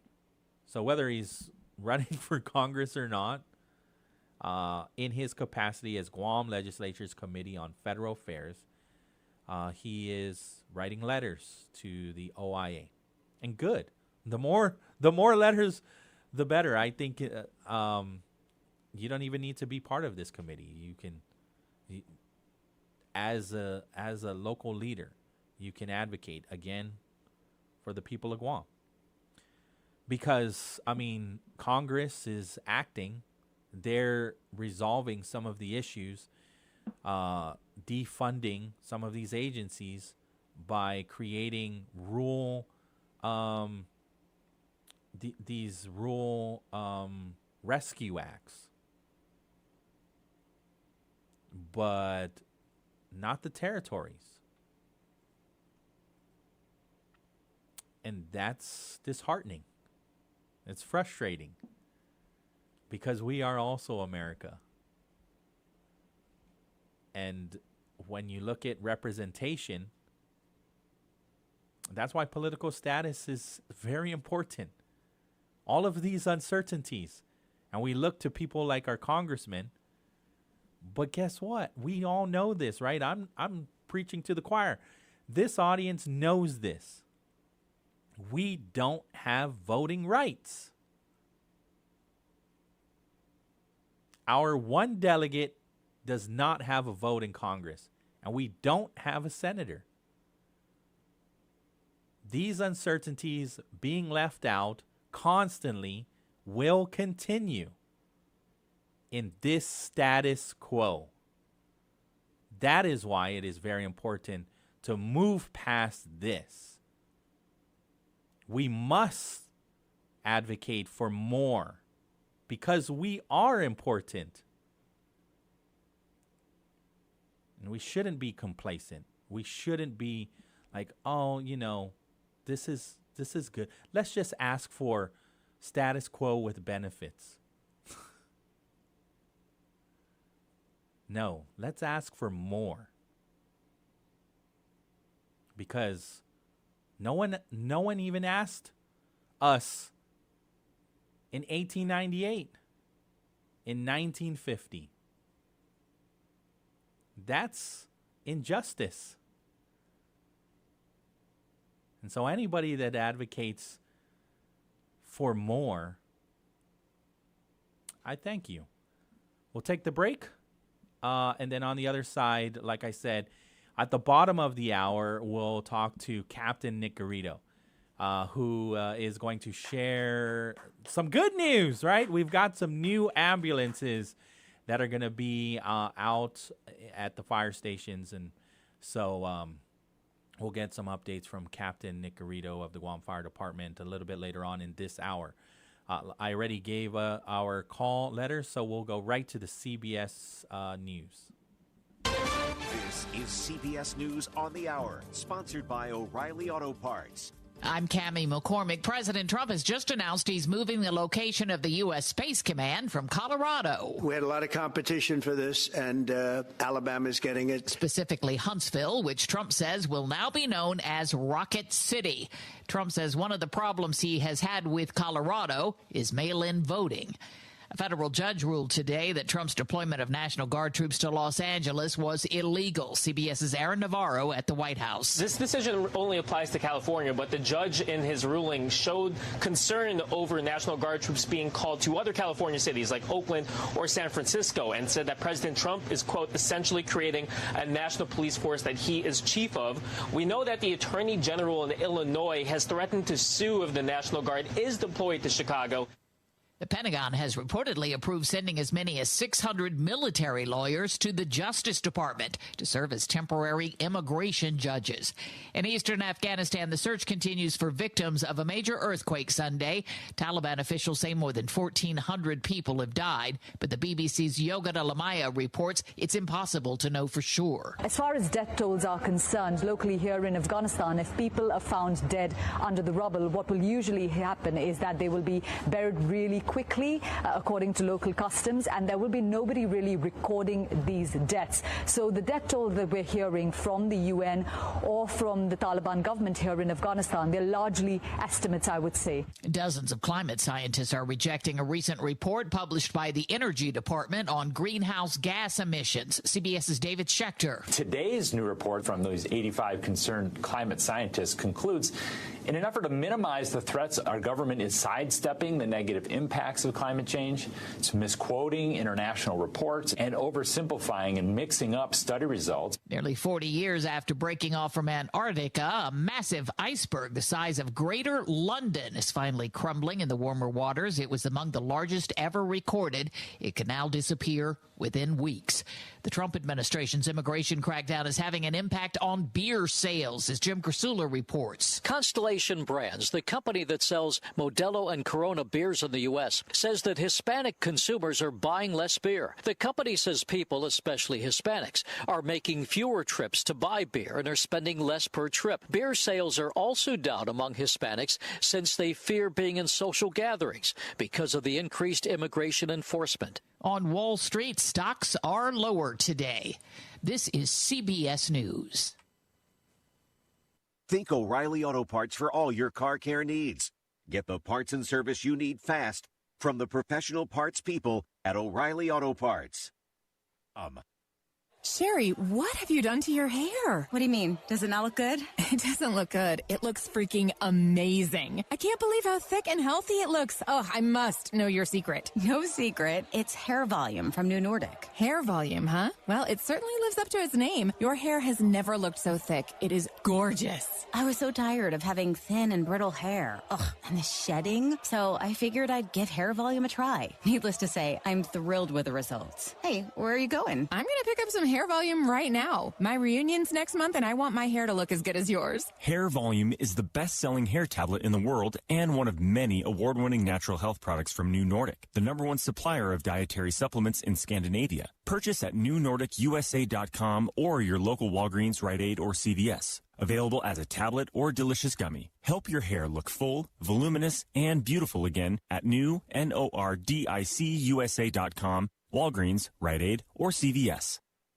A businessman has apologized after a viral moment at the U.S. Open. The viral video prompted outrage, as told here on CBS TV affiliate WLTX. He snatched a signed hat that was meant for that child. The man who snatched the player's hat from the child's grasp was a Polish business CEO who later wrote on social media that he made a huge mistake. He thought the player meant the hat for his two sons, who had just gotten autographs. He says he turned the cap over to the boy and apologized to his family, calling it a painful lesson in humility. Steve Kathan, CBS News. OpenAI said today it will add parental controls to its chat box GPT, a week after an American couple said the system encouraged their teenage son to kill himself. The company says parents will soon be able to link their account with their teen's account to monitor how ChatGPT responds to their teen. This is CBS News. I'm Matt Morgan of Morgan. Hafa Adai, Guam. Engage in a conversation made for the veterans of Guam with Johnny and Miss Bobby. We want to hear concerns and comments. Tune in every Wednesday for our new time, 10 a.m. to 12 p.m. on Wave 105, the Talk of Guam. Good morning, Guam. Hafa Adai, everyone. 12 minutes after 7 o'clock on a Wednesday, September 3rd, streaming live and online at thewave105.com, as well as our YouTube channel, Wave 105.1 FM Guam. Mornings with Patti, hosted by Pauly Suba on a Wednesday, being brought to you by Chili's Grill and Bar, Pat's Tinting and Detailing. GTA, we start with you, the Medical City, where patients are partners. Sherwin-Williams Paints, Wise Owl, the wise choice in animal care. Subway, Eat Fresh, Hilton Guam Resort and Spa, King's Restaurant, always open, always local. Bank Pacific, where others place branches, we place roots. Take Care Insurance Company, Our Island, your health plan. We have your local headlines for you right now. It's Skylar Obispo from the Marianas Business Journal and the Guam Business Magazine, and Paul Stanko of the National Weather Service in Teton, brought to you by McDonald's. Bring on the fall flavors at McDonald's Guam. Treat yourself to the pumpkin and cream pie, pumpkin spice latte, or pumpkin iced coffee. Hurry in. It is for a limited time at McDonald's. I'm loving it. When it's on Hafa Adai, here's the latest from the Marianas Business Journal. There is some confusion on how a recent Trump executive order will impact Guam and the CNMI's airmail package deliveries. The executive order suspends the duty-free de minimis exemption, a rule that allows packages under $800 to enter the U.S. without duties or extra customs paperwork, according to the office of Congressman James Moylan. According to a statement on Sunday, Moylan said that mail services remain stable. However, a statement by CNMI Congresswoman Kimberlyn King-Hines says that certain packages delivered to the CNMI and Guam are currently suspended. Moylan's spokesperson Ryan St. told reporters yesterday that the office's understanding that incoming mail and packages, including pharmaceuticals, are not impacted by the implementation of the executive order. In more news, chefs from the Micronesian Chefs Association are teaming up with the American Culinary Federation and the University of Guam's Center for Island Sustainability and Sea Grant for the return of the Maila Ta Francesa event on Wednesday, September 17th at the Hyatt Regency Guam. The culinary showcase will highlight the talent of local chefs and farmers and celebrate Guam's unique flavors and culinary traditions. According to UOG, this event will highlight locally grown and raised aquaculture, which aims to showcase the potential of sustainable aquaculture as a method in enhancing Guam's food security and promoting a circular economy. Tickets are available now for $85 at Mezcla, IDI, Tools of the Trade, and from MCA members. Reporting for the Marianas Business Journal, The Wave 105, and Power 98, I'm Skylar Obispo. Hafa Adai, Guam. This is Paul Stanko with your National Weather Service on September 3rd. Scattered showers will continue through Thursday, then diminish to isolated. Winds of 5 to 15 miles per hour through Thursday will become 5 to 10 miles per hour by the weekend, and seas of 3 to 5 feet through Thursday will be just 3 to 4 feet by the weekend. The latest weather information can always be found at www.weather.gov/GUM.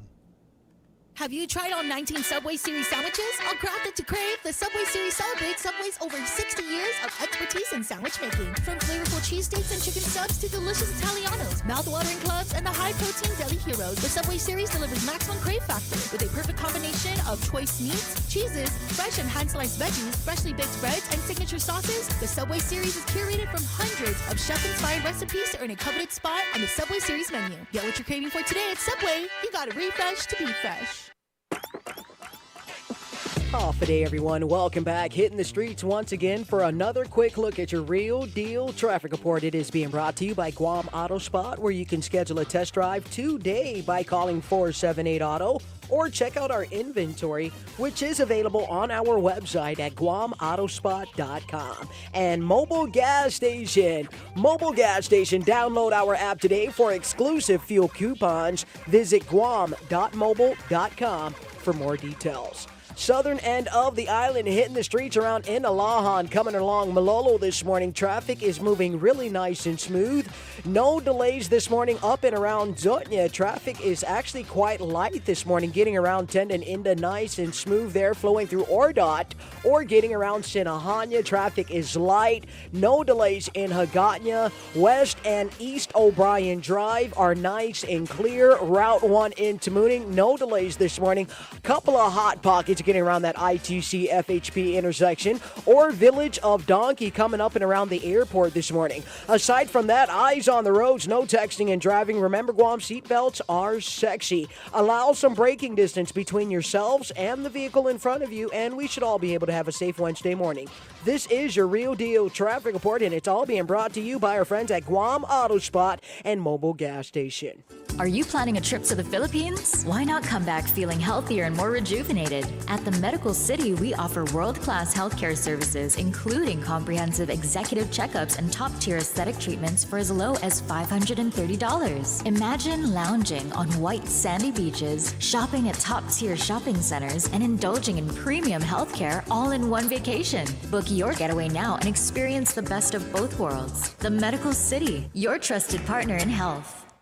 Get double the speed at zero extra cost with GTA Fiber. Experience super fast and reliable fiber internet speeds, now starting at 200 Mbps to 1 gig, with upload speeds just as fast as download speeds and 100 times faster than cable internet. You can enjoy lag-free gaming and clear video calls. Fast is also affordable. Sign up for Fiber 200 for only $70 a month. Visit gta.net or call 644-4482. Terms and conditions apply.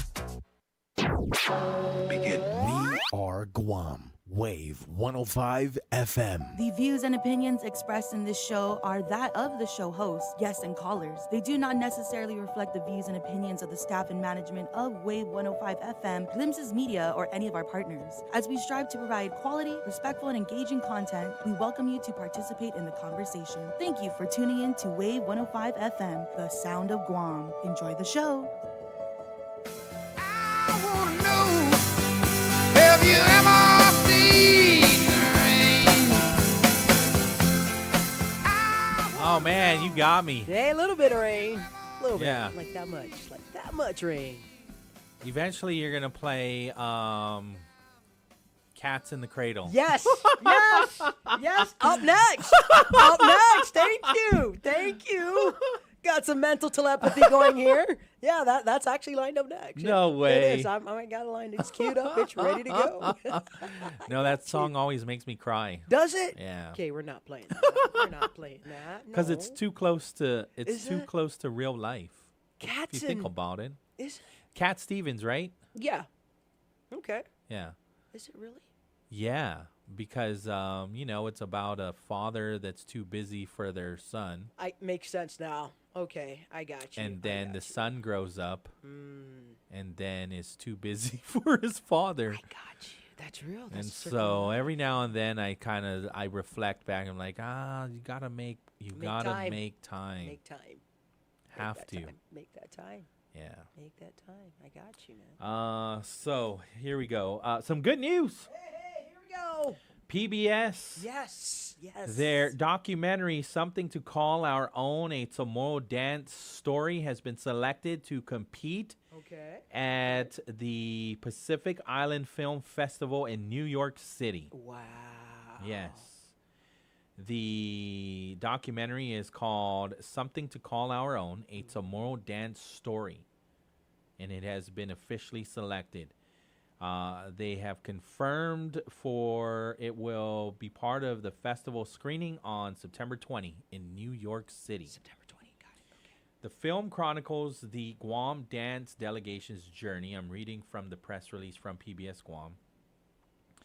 At the 13th Festival of the Pacific Arts and Culture, FESPAC, right? And so the world's largest gathering of indigenous Pacific artists and culture bearers, capturing the precision, discipline, and spirit of Tomorrow dance on an international stage.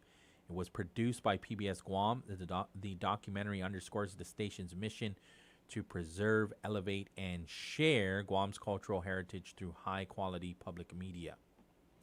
Ina Carrillo, the general manager of PBS Guam, said, "This selection is a milestone for Guam and a tribute to the artists who carry our traditions forward."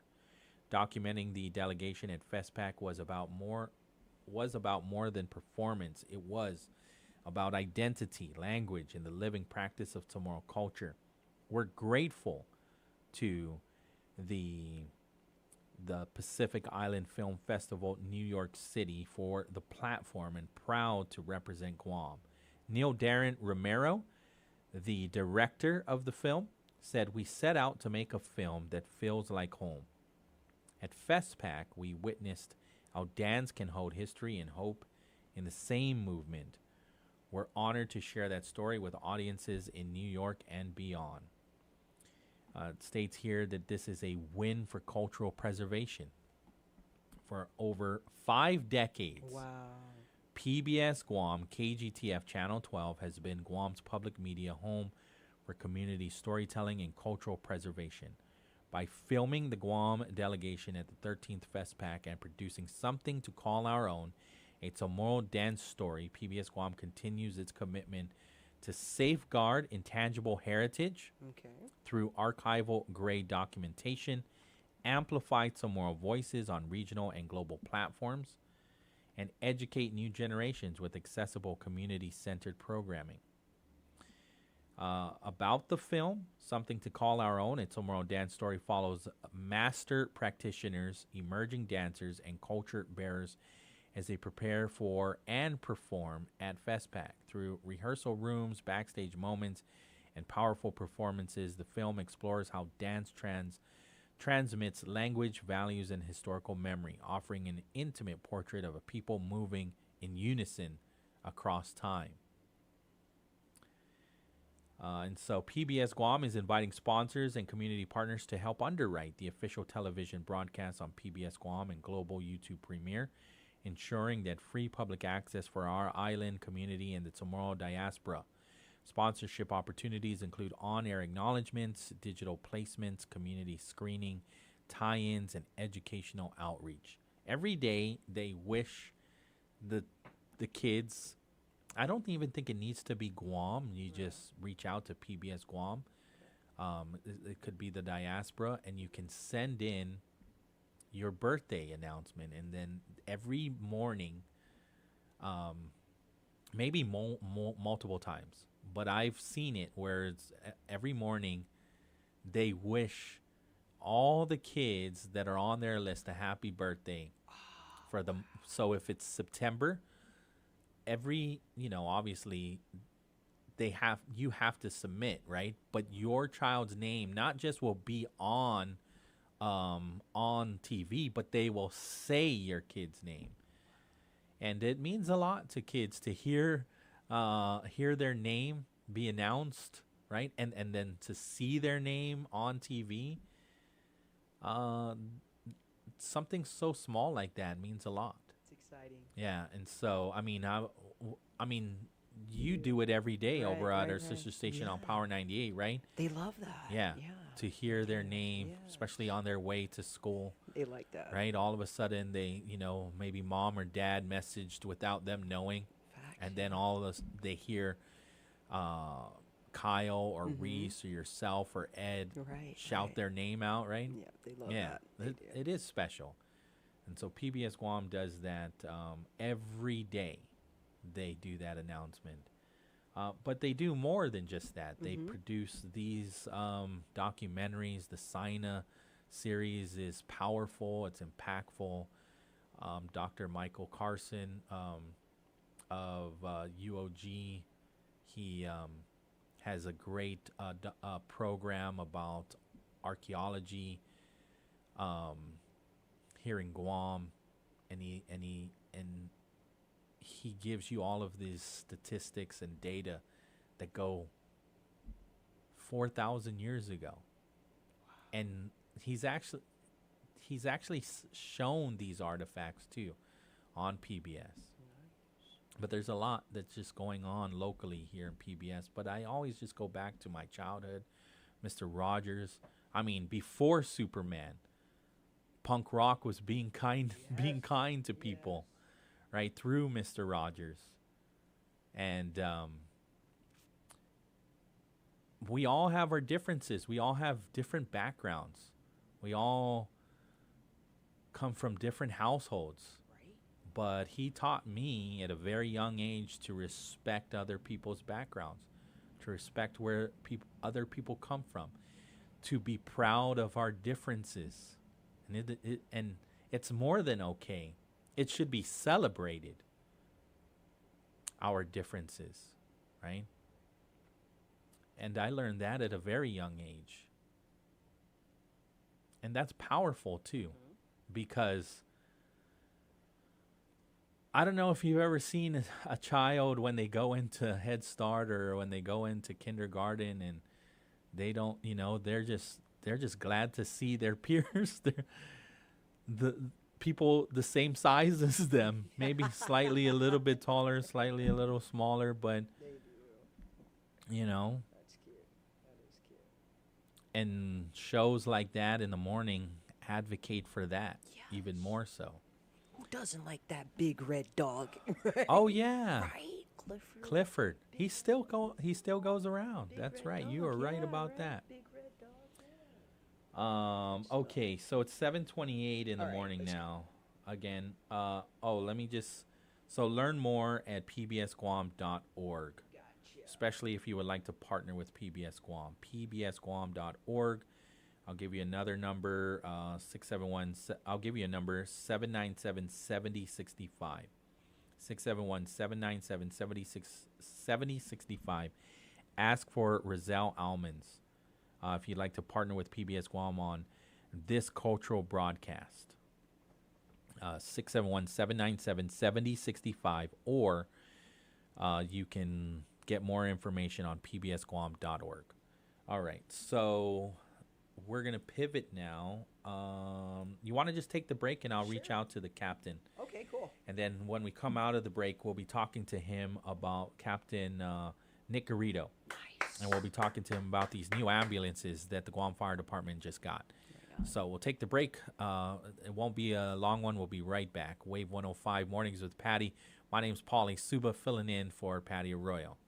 We're excited to announce that we're hiring for a variety of positions with some of Guam's most recognized and respected brands, including Coca-Cola, Foremost, Chili's, Glimpses of Guam, Subway, Good To Go, and Cinnabon. Whether you're just starting out or looking to take the next step in your career, there's something here for everyone. Explore current opportunities and apply today at applynowguam.com. Your next great opportunity is just a click away. Indeed, Guam. Hafa Adai, good morning, everyone. Your local headlines with Skylar Obispo from the Marianas Business Journal and the Guam Business Magazine. It's all brought to you by McDonald's. I'm loving it. Buenos and Hafa Adai. Here's the latest from the Marianas Business Journal. Senator Sean Gumatautau, chairman of the Committee on Public Safety, has introduced a bill that would transfer Chamorro Land Trust Commission property in Milesu to the Guam National Guard. The Guard has been eyeing Lot 527R1, a nearly 980,000 square meter site, since last November. In a letter to the CLTC, Brigadier General Michael Cruz said that the Guard would cover development costs and emphasized that no live fire ranges would be built. In addition, local safety and law enforcement agencies will be permitted to train on the site. However, priority of use will be given to the Guard during its monthly weekend drills and annual training exercises. Gumatautau says that the new training center would give Guam's guardsmen the facilities they need to stay ready for both current and emerging threats in the region. In more news, the Guam Fire Department announced yesterday that it has acquired 4 new ambulances through the American Rescue Plan. GFD said that each vehicle is valued at $160,000 and comes equipped with basic life support equipment and safety features. Fire Chief of Guam, Darren Barrier, said that the arrival of the ambulances mark an important step forward in strengthening the department's medical response capabilities. The 4 ambulances will be distributed across the island. GFD said this would help ensure rapid response coverage and improved reliability for residents and visitors. Reporting for the Marianas Business Journal, the Wave 105, and Power 98, I'm Skylar Obispo.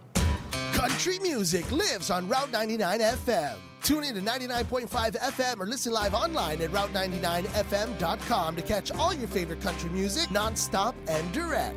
24/7 country music. Classics, throwbacks, and the chart toppers are keeping you cruising on Guam's road to all country music, Route 99 FM.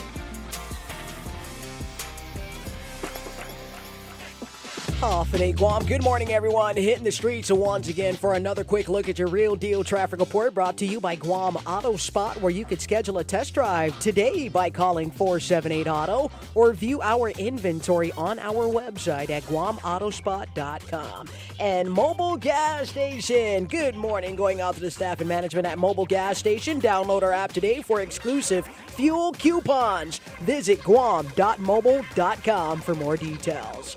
We're looking at the southern end of the island, Route 1 this morning around the naval base. It looks like the main gate has a little delay there. Coming up and around Patti, it's smooth sailing through Patti, no delays in Azen. Getting around Anigua is nice and clear. The Naval Hospital, Hagåtña Heights, getting around Zenahanya, smooth sailing. Route 8 is going to change up. That's going to be Mongmong to Mighty.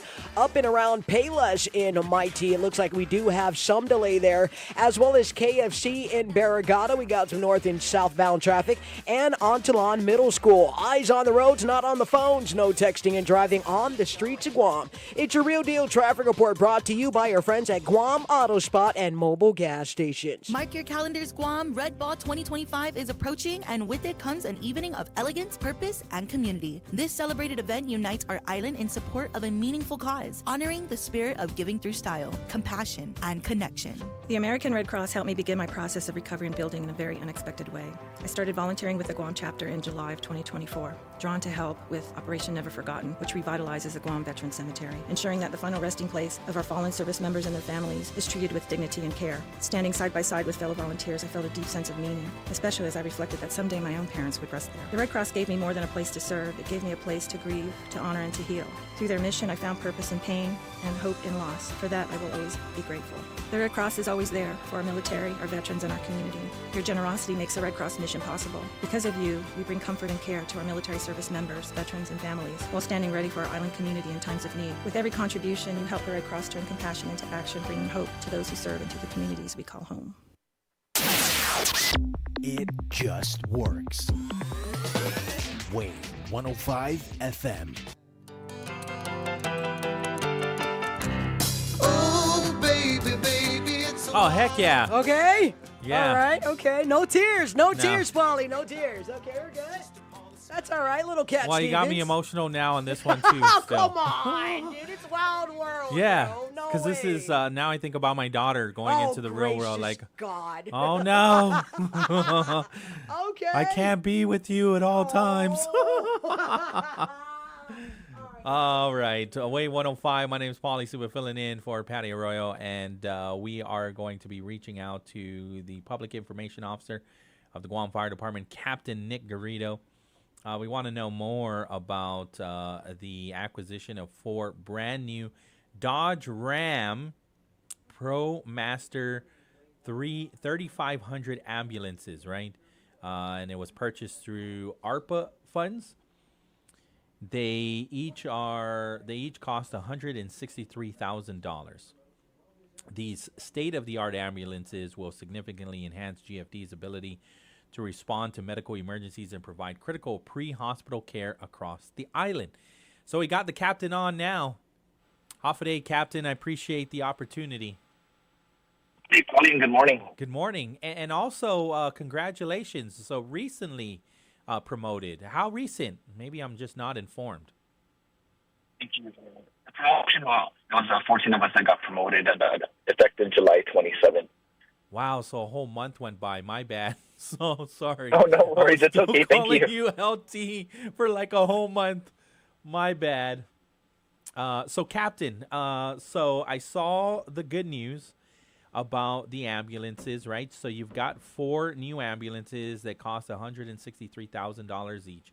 And so, again, maybe you can share about enhancing GFD's ability to respond to emergencies with these 4, better respond with these 4 ambulances. So, first of all, it's we're very, we were the Guam Fire Department, just like any other government or public safety agency, more so, it's these emergency vehicles, they age, they get pretty beat up, on a daily. And these are ambulances that we've been kind of waiting around for some time. Also, just through the process, through the vendor, also when they're building it to spec, it does take some time. So these 4 ambulances were definitely needed. We have placed them, 2 in the north, 2 in the south. Our current capabilities, as I mentioned yesterday, as we stand, is six total throughout the island. We do have 2 on standby, just in the event that one of the vehicles, that the ambulances go out of service. And then we also have additionally 2 that are at at different vendors for repairs. These ambulances, I think anybody and everybody out on the road can honestly say that when you're out there, you see them going by at all times of the day, and sometimes you see 2 or 3 trailing each other simultaneously. So, just the wear and tear of these vehicles. So to actually finally get them in service and to service the community and the island is something that we're very, very happy with. Understood. And so you said you have 4, 2 are going to the north, 2 are going into the south. Does that add 4 more? I'm just for clarity. Does that add 4 more to the 6, or are we still at 6? No, we are at 6. Okay. We do have 2 at our maintenance shop on standby in the event that one, or any of the vehicles go out of service for any type of issues. Right. And then we have 2 currently at vendors, local vendors, awaiting repairs. Which is, even having those standbys, the medics on standbys, yes, we can easily put them out. But the issue with that, too, is that if we have one go out, then how are we going to be able to replace that? And then also to kind of rotate it at the same time. But they are currently strategic. We, as always, we strategically place these units throughout the island so that we get coverage at all ends of the island. Mm-hmm. Understood. And then you also have your I forget what they're called, but I would say they're like auxiliary vehicles that go out. Advanced life support unit. There you go. Yes, we have the advanced life support units. Those are intercept units. Those are equipped with our paramedics. Right. We have our paramedics on there, and they're the ones that's able to provide different types of interventions. That's where we always, when you hear the line where we bring the ER to the field, those are the individuals that bring that ER service to the community outside of the hospital. Mm-hmm. And those are still in Sinahanya? Those are still in Sinahanya. Yes, we have 2 intercept units. Yeah, intercept units. And then when in your career at Guam Fire Department, or maybe from your experience, how long does an ambulance? What is the life of a single ambulance? Understanding the wear and tear, so our audience can better understand how important these 4 new vehicles are, but then always looking for the next set of ambulances or vehicles, including fire trucks, right? Yes. So the ambulances particularly, they last anywhere from 3 to 5 years, depending on the usage. Of course, each of them got different mileage, different areas of responsibility. So depending on the tempo, the ops tempo, you're looking at easily 3 to 5 years. That's just with 3 years minimum with basic wear and tear. And then after that, it starts to get into a little bit more technical, oftentimes more expensive repairs. And then with the fire trucks, very similar. Fire trucks are a little bit longer, about 5 years, roughly 5 to 7. The issue with the fire trucks, too, is the water that it does hold. Guam does have a lot of hard water. Yeah. So those things do mess with the plumbing and the components within the pump and the tank. Right. That the fire truck does have on board. How much do they usually cost? The fire trucks are roughly anywhere from 500 to like 900,000. Yeah. Depending on what its capabilities, the GPM, and everything that's built on the spec. Right. And so the dealerships too, they're always special ordering the modifications, right, to these vehicles to meet the needs of the community as well, right? And so they're at their supplier. They're at the mercy of their supplier as well, yeah? Yes, and that's and that was another thing that happened too. The same thing with these ambulances, right? They were built on the East Coast, so like you mentioned, the vendors at the mercy of the vendor out there building the vehicles. Then they have to truck them from the East Coast to the West Coast. Yeah. and then, get it on a ship and then send it over. So even just that time frame from the time it is, the specs go out or the bid goes out, and from the time it's approved to the time that the supplier receives it to the build, it can take up to a year, sometimes even longer, depending on the supply chain. Yeah. And that's why I would say even it's so important to keep that partnership. I would say it's a very healthy partnership, right, with the local fire department and the other fire agencies on the federal side. Yes. Yeah. Yes, and that's why we also have our mutual aid agreement with our federal partners as well as our local partners, just to assist. We assist each other on both ends. We kind of pick up each other's wherever we may lack at times, or wherever they may lack at times, depending on the day. Will determine, our mutual aid and how we go out and assist. But maintaining those strong relations with our federal and local partners is something that we definitely try to maintain. Understood. I'm getting a phone call, and this is, a message, and this is probably for the governor and the chief, but they're concerned about that there are 6 operational fire or GFD ambulances. They bought 4, but we're still at 6. I'm just going to read this out. And they admit that the number is nowhere near enough, and 8 ambulances is the minimum standard to safely serve a community such as ours. And so can you respond to, is that correct? 8 ambulances is the minimum standard? So 8 ambulances is optimal, and we have mentioned that in the past. Yeah. Like I mentioned earlier, we do have 2 on standby at our maintenance shop, and we do have 2 at local vendors for repair. Yes, it is 8 optimal. However, like I mentioned, the 6 that are currently in operation are placed in strategic locations. Yeah. Additionally, we did see an exit on attrition. And so we also have we actually have a cycle ongoing that's set to graduate in October. With that being said, too, that should also help fill some of our voids, and we would be able to get some of these units back on service at a fire station.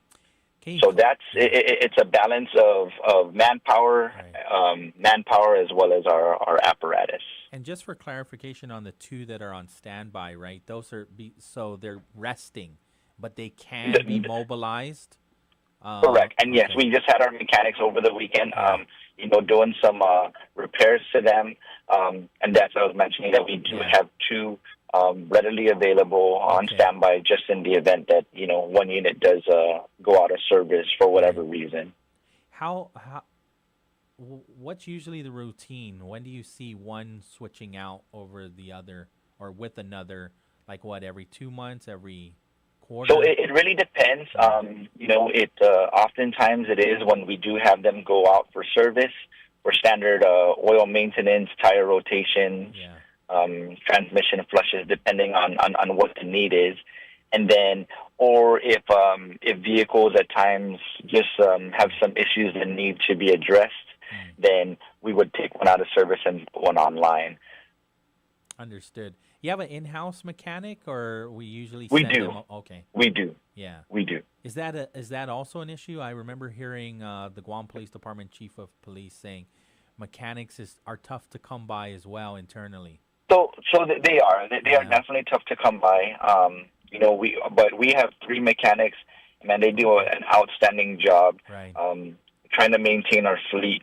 But for the most part, we've been able to keep on, hold on to them.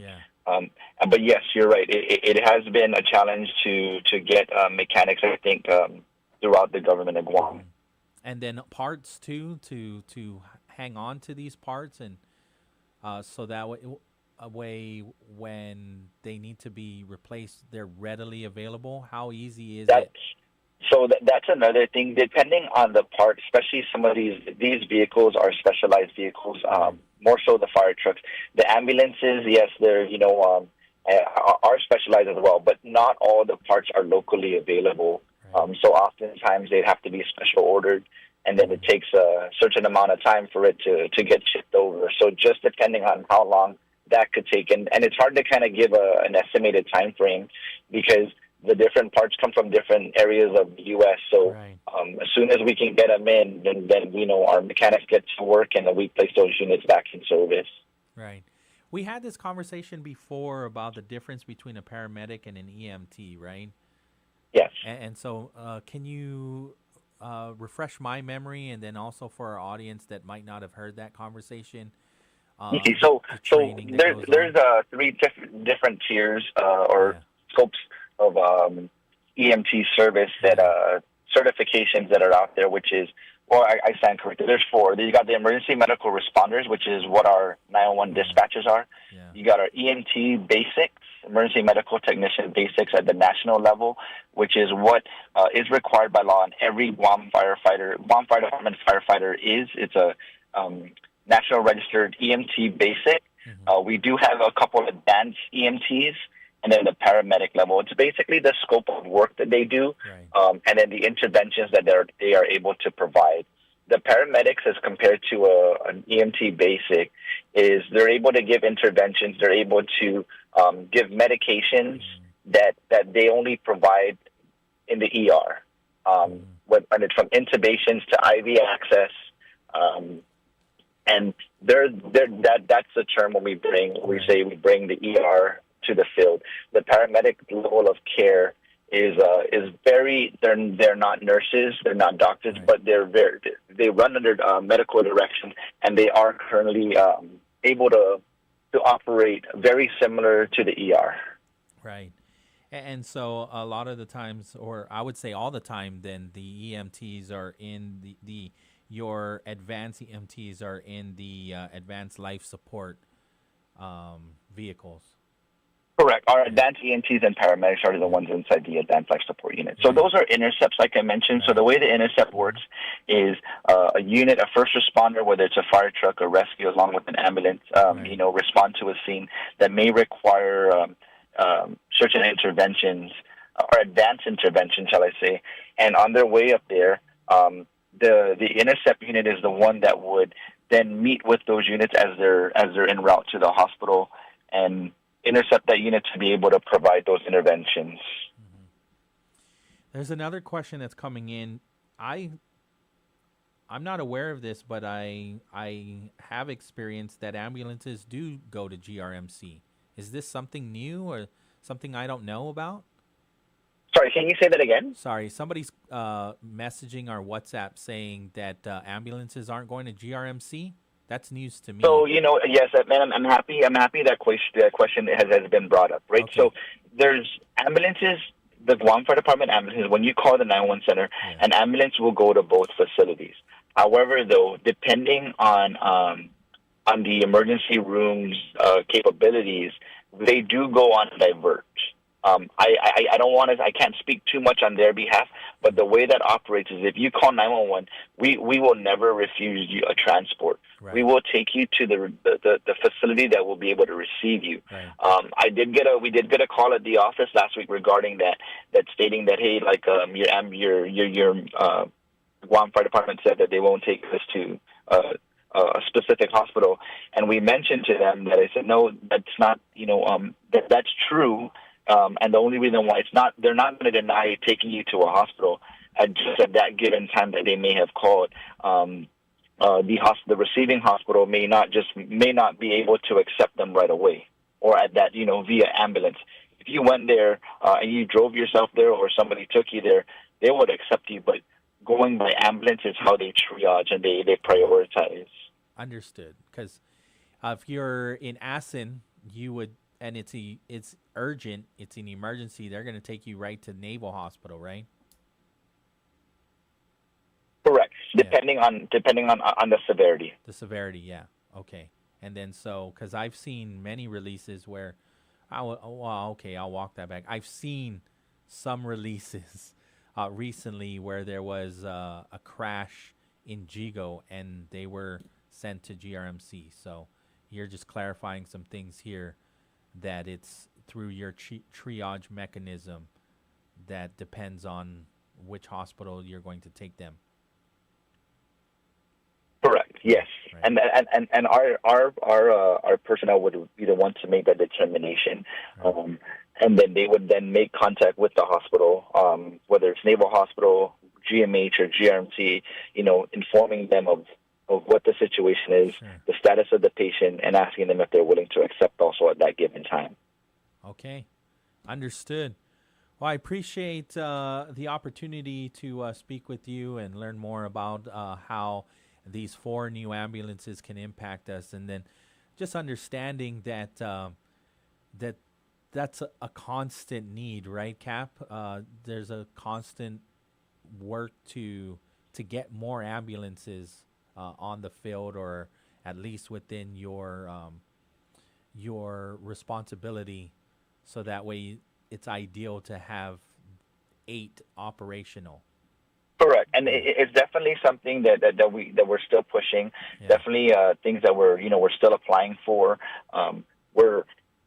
It doesn't stop here. It doesn't stop today just because we got 4 new ambulances. Like it's the ball has been rolling. When those bids went out, like our team has been back at work trying to find other avenues and areas to be able to acquire more. Okay. Thank you, sir. I appreciate this. Right, thank you. Have a good day, Pauly. Have a good day, Guam. All right. Let me try to just get a hold of Oh no. Director Areola, we've been trying to have a conversation. We've been missing her. I think we're missing a few people that are trying to get in. I got one on line 1 for you. Okay, go for it. Yeah. Hello. Hello, Hafa Adai, Wave 105. You're on the air. Hafa Adai, Pauly. This is Joe. Hi, Joe. Hey, good morning to you and the captain on the other line. Kudos, first of all, to all our first responders. Mm-hmm. I had to use their service the other day, so thank you. I appreciate it. They are hard men and women that work in that department. However, a question for the captain, and I'm going to put him on the spot because he brought it up. You have 3 awesome mechanics. Good for you guys. That's great. But my question is, do you have a supply guy within the department of the fire? Supply guy. Well, he's not there anymore. I let him go, but I'll pass this on. Supply guy. Okay. Supplier? Internal supplier? Internal supply, okay. Like a supply chief. Okay. Here's my thing. I listened to what the captain said. Yeah. And a lot, of course, fire trucks. They have a life expectancy. Ambulance have a life expectancy. Mm-hmm. We know the water is hard in Guam and all that. But if we have a certain part, a special part that's needed, and we've known in the last 10, 15 years that this is a part that goes out, why do we wait for it to go out and try to go through this long process? Like he said, it's a long process. He said it himself. Why are we not keeping these readily available on hand? Right. It's the specialty equipment, so it requires specialty parts. It requires to be special ordered and all that. Just like anything built in a modern technology, even a new car, there's stuff that we can't use on our old cars just from a new car. But if we had someone in that position who tracks what breaks, what doesn't break, what lasts long, what doesn't last long, and can get the money in place to order these parts in advance to keep it on hand, when the mechanics receive it, we're not going from mechanics to vendor to supplier to manufacturer. We're going straight from mechanics to his maintenance supply office and grabbing the part. So, something to think about. Yeah. Of course, everything costs money, but we're in 2025. If we were all in the military and a jet went down because of a part that they didn't have on hand, then that supply officer, that supply NCO is fired, knowing that these are parts that normally go out. So if we can keep track of that documentation, we can stay ahead. Again, me and your favorite word, proactive, Pauly. Yeah. Well, all right, Pauly, thank you. Okay, Joe, you take care. All Thanks right. for calling in. Thanks for chiming in. I'm asking the captain now. We have somebody else? Okay. We'll just go to the break, and then on the other side, I know, I apologize, Director Teresa Areola was trying to get in, and so the phone lines were tied up because I was requesting that we have a conversation with her about the concerns, again, with losing funding or not being part of the rural rural funding, federal funding that would help rural counties in the continental U.S. in the 50 states with some of the defunding in the federal government that would go towards public health and social services. And so she was tapped by a friend saying, this funding is not for any of the territories, so Guam's not included. And so she's very concerned about that. And what are we going to do locally now to absorb that cost? And so is that a conversation that our legislature is ready to have? Otherwise, the question that I was going to ask her was, what are the services that are at risk now at this point? But if we don't have the conversation later today, because I understand now that it's 8 a.m. and there's a lot going on that she has to address, then we'll try again tomorrow. But we'll take the break. On the other side, St. John's is in studio. Woo-hoo! And so we're going to be talking about their college fair that's set in just a few days. And so we'll do that after this. KGUM FM in Dededo, Guam. This is CBS News on the Hour, sponsored by O'Reilly Auto Parts. I'm Cammie McCormick. President Trump has just announced he's moving the location of the U.S. Space Command from Colorado. We had a lot of competition for this, and Alabama's getting it. Specifically Huntsville, which Trump says will now be known as Rocket City. Trump says one of the problems he has had with Colorado is mail-in voting. A federal judge ruled today that Trump's deployment of National Guard troops to Los Angeles was illegal. CBS's Aaron Navarro at the White House. This decision only applies to California, but the judge in his ruling showed concern over National Guard troops being called to other California cities like Oakland or San Francisco, and said that President Trump is, quote, essentially creating a national police force that he is chief of. We know that the Attorney General in Illinois has threatened to sue if the National Guard is deployed to Chicago. The Pentagon has reportedly approved sending as many as 600 military lawyers to the Justice Department to serve as temporary immigration judges. In eastern Afghanistan, the search continues for victims of a major earthquake Sunday.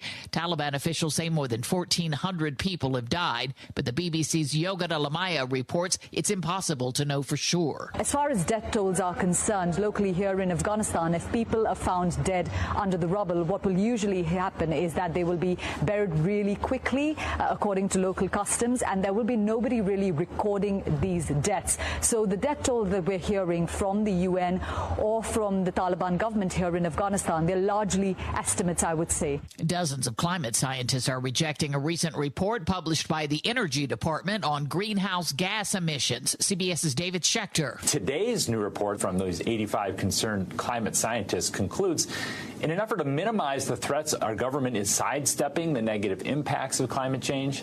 It's misquoting international reports and oversimplifying and mixing up study results. Nearly 40 years after breaking off from Antarctica, a massive iceberg the size of Greater London is finally crumbling in the warmer waters. It was among the largest ever recorded. It can now disappear within weeks. The Trump administration's immigration crackdown is having an impact on beer sales, as Jim Krasula reports. Constellation Brands, the company that sells Modelo and Corona beers in the U.S., says that Hispanic consumers are buying less beer. The company says people, especially Hispanics, are making fewer trips to buy beer and are spending less per trip. Beer sales are also down among Hispanics since they fear being in social gatherings because of the increased immigration enforcement. On Wall Street, stocks are lower today. This is CBS News. Think O'Reilly Auto Parts for all your car care needs. Get the parts and service you need fast from the professional parts people at O'Reilly Auto Parts.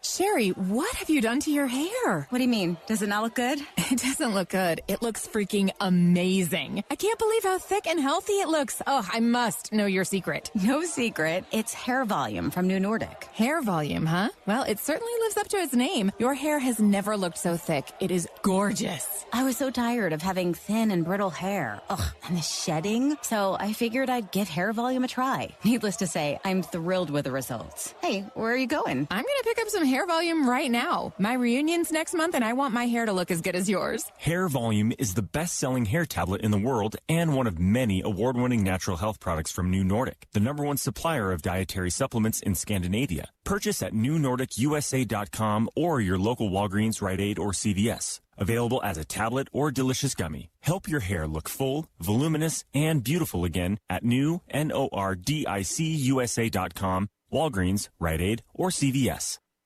A businessman has apologized after a viral moment at the U.S. Open. The viral video prompted outrage, as told here on CBS TV affiliate WLTX. He snatched a signed hat that was meant for that child. The man who snatched the player's hat from the child's grasp was a Polish business CEO who later wrote on social media that he made a huge mistake. He thought the player meant the hat for his 2 sons who had just gotten autographs. He says he turned the cap over to the boy and apologized to his family, calling it a painful lesson in humility. Steve Kathan, CBS News. OpenAI said today it will add parental controls to its chat box GPT, a week after an American couple said the system encouraged their teenage son to kill himself.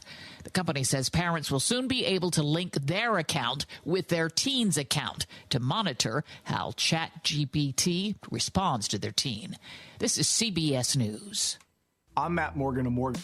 At Wave 105 FM, we're more than just a station. We're your platform, your voice, your conversation. We're talking about what matters most to you today and in our future.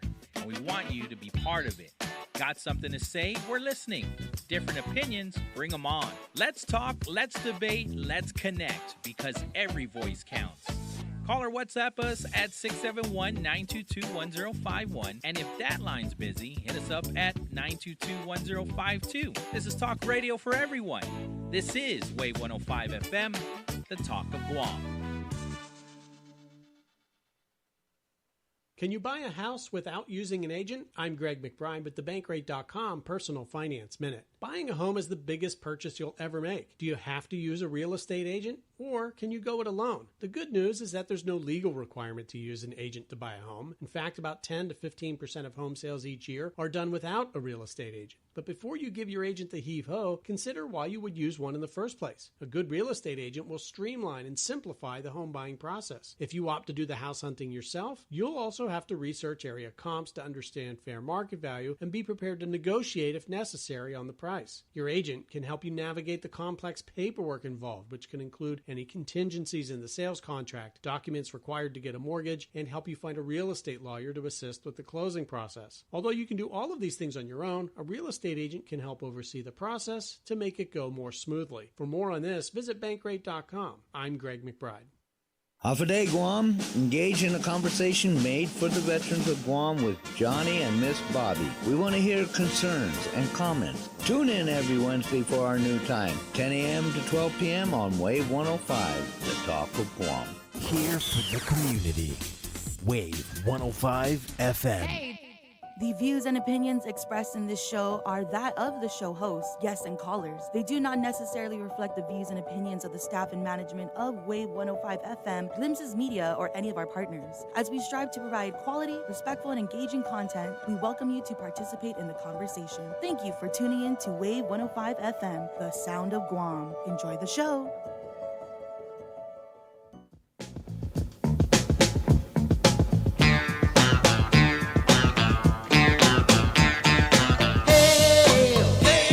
Heck yeah!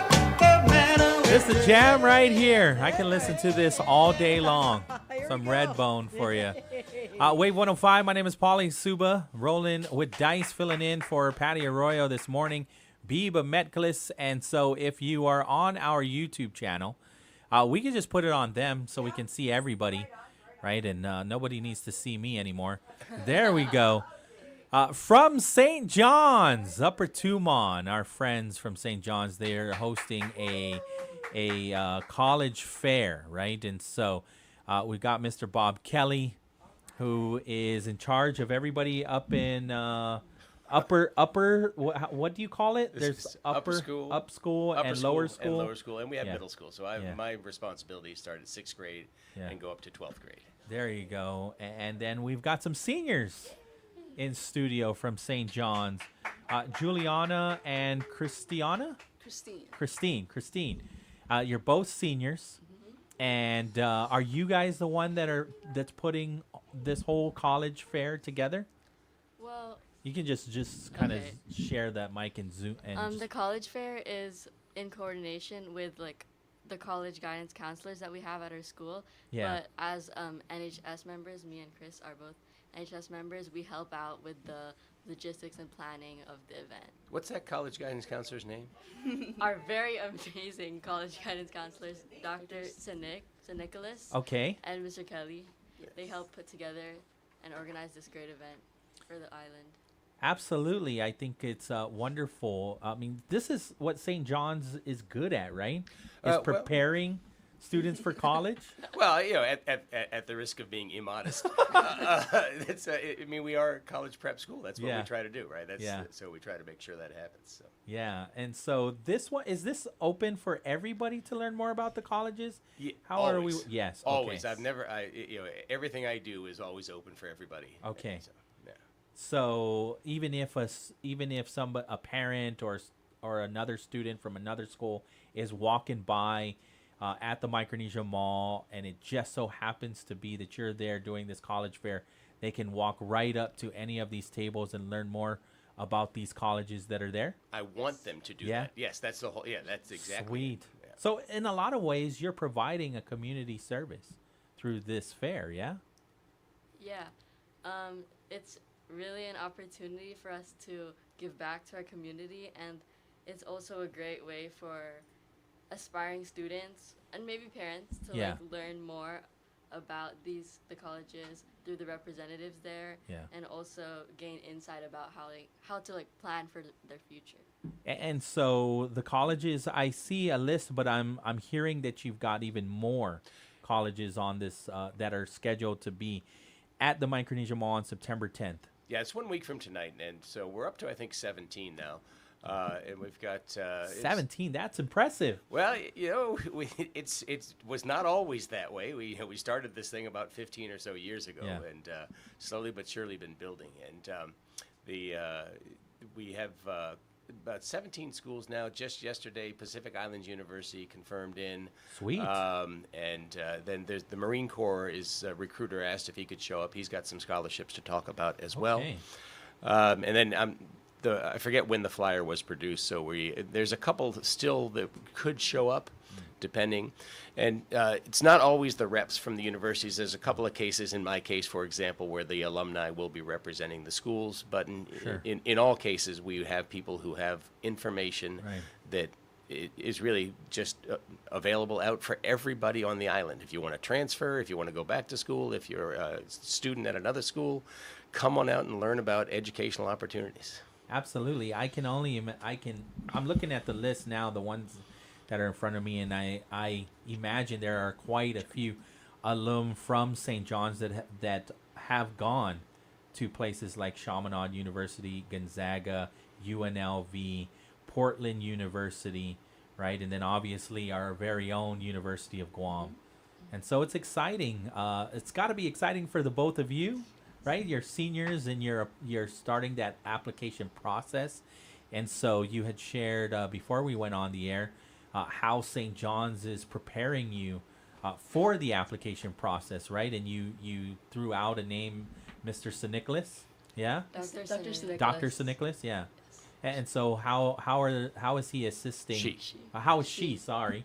How is she assisting in this application process? So she assists us in many ways. Yeah. There's the personal statement, a lot of supplemental essays that she helps us with. And also a large part of it is financial aid. She tries to fit us into the perfect school for us and helps us with which location or which school could provide the best programs and best majors that could fit our interests. And Dr. Sinicholas has been along your journey as St. John's student since 9th grade, earlier than that?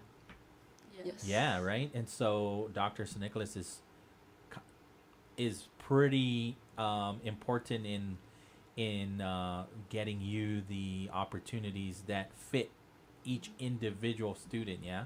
So she's got we have time in the student schedule and Dr. St. Nicholas's schedule for them to have meetings, in some cases large group meetings, in some cases one-on-one meetings, and she talks to them about a lot, very specifically about what their goals are, how they want to achieve it, and she is fantastic at her job, which is why we love her so.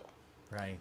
I think just St. John's School in general, right, the way everything is like structured and it's setting you up for not just success after, but currently in your school journey, your school life, right? And so maybe we can brag a little bit about the offerings of St. John's School and how it has impacted both your lives in a positive way.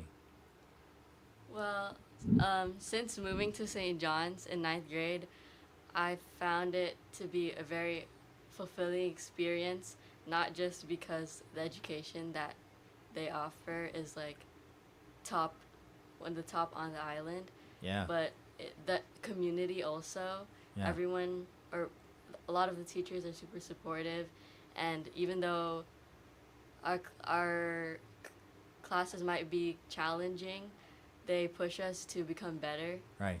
Which has helped me in my daily life. Right. Wow. So one of the things that we do have that is called we use the IB curriculum. It's International Baccalaureate Curriculum, which is unique on the island. I like to joke that we're the only IB school within a 1,500-mile radius.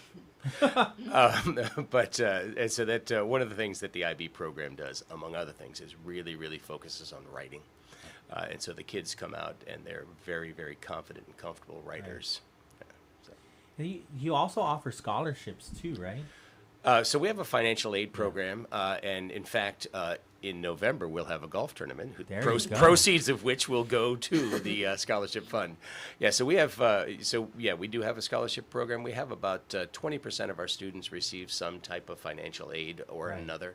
So it's fairly robust, and that's one of the things we focus on trying to expand every year. Right, absolutely. And so when is the golf tournament? I'd like to put that golf on my tournament's calendar. November 15th, and that's going to be at the Sono Feliz Golf Course, formerly known as Manila Golf Course. Okay. We have already got a car for a hole-in-one prize. Wow. We got cash for a hole-in-one prize. We got a putting contest. We got all kinds of stuff out there. There you go. Going to try to raise, and usually we try to shoot for about $30,000. If we can raise $30,000, that's great.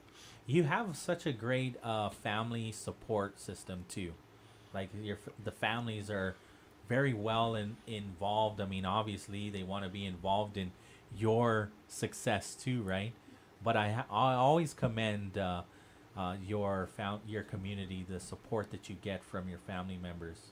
We do. It's again, as with everything, but specifically in a school, we are nothing without the families who come and support us, right? And then it's fun for me being so old. I realize you might not know that by looking at me. Not at all. I thought you were all seniors when you walked in there. Well, different type of senior. But so I have a couple of second-generation students every year. So their parents were my students, and now the kids are there as well. So that's, for me, that's kind of gratifying too. Absolutely. That means a whole lot to know that they went through this organization, this school system, and said, you know what, I absolutely loved it, and I want to put my kids in the same system. And so proud of the traditions, but then also there's got to be some new things, right, with technology advancing.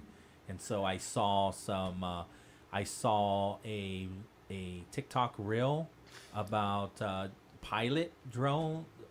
So that was piloting? That was this summer. So part of the summer school, and so we partnered as our summer school with the drone school, and of course the name has not in my brain at the moment, but that's one of the things that we're looking at trying to bring back in. And again, contacted by one of our alumni who said, "Hey, by the way, let me come back and see if we can do this." And it was a huge success, and we look forward to offering that as supplemental courses moving forward. There you go.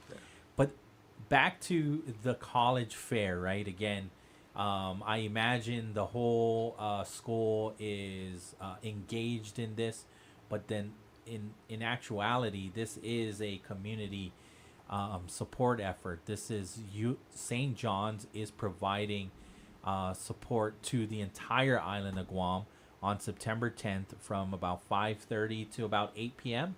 Yeah, and so you'll have representatives from a number of these colleges and higher learning institutions, and then alum that have the knowledge of that college.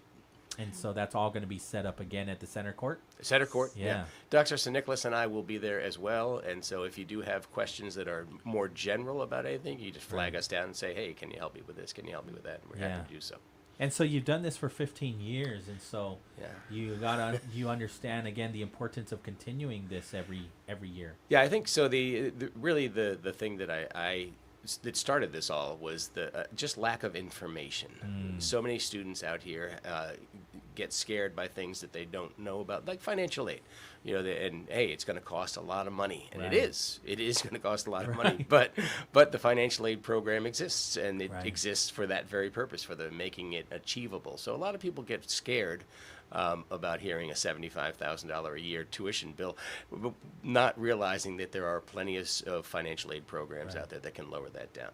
So absolutely. And so, I mean, when you think about it, though, it's an investment back into yourself, investing into their family member, right?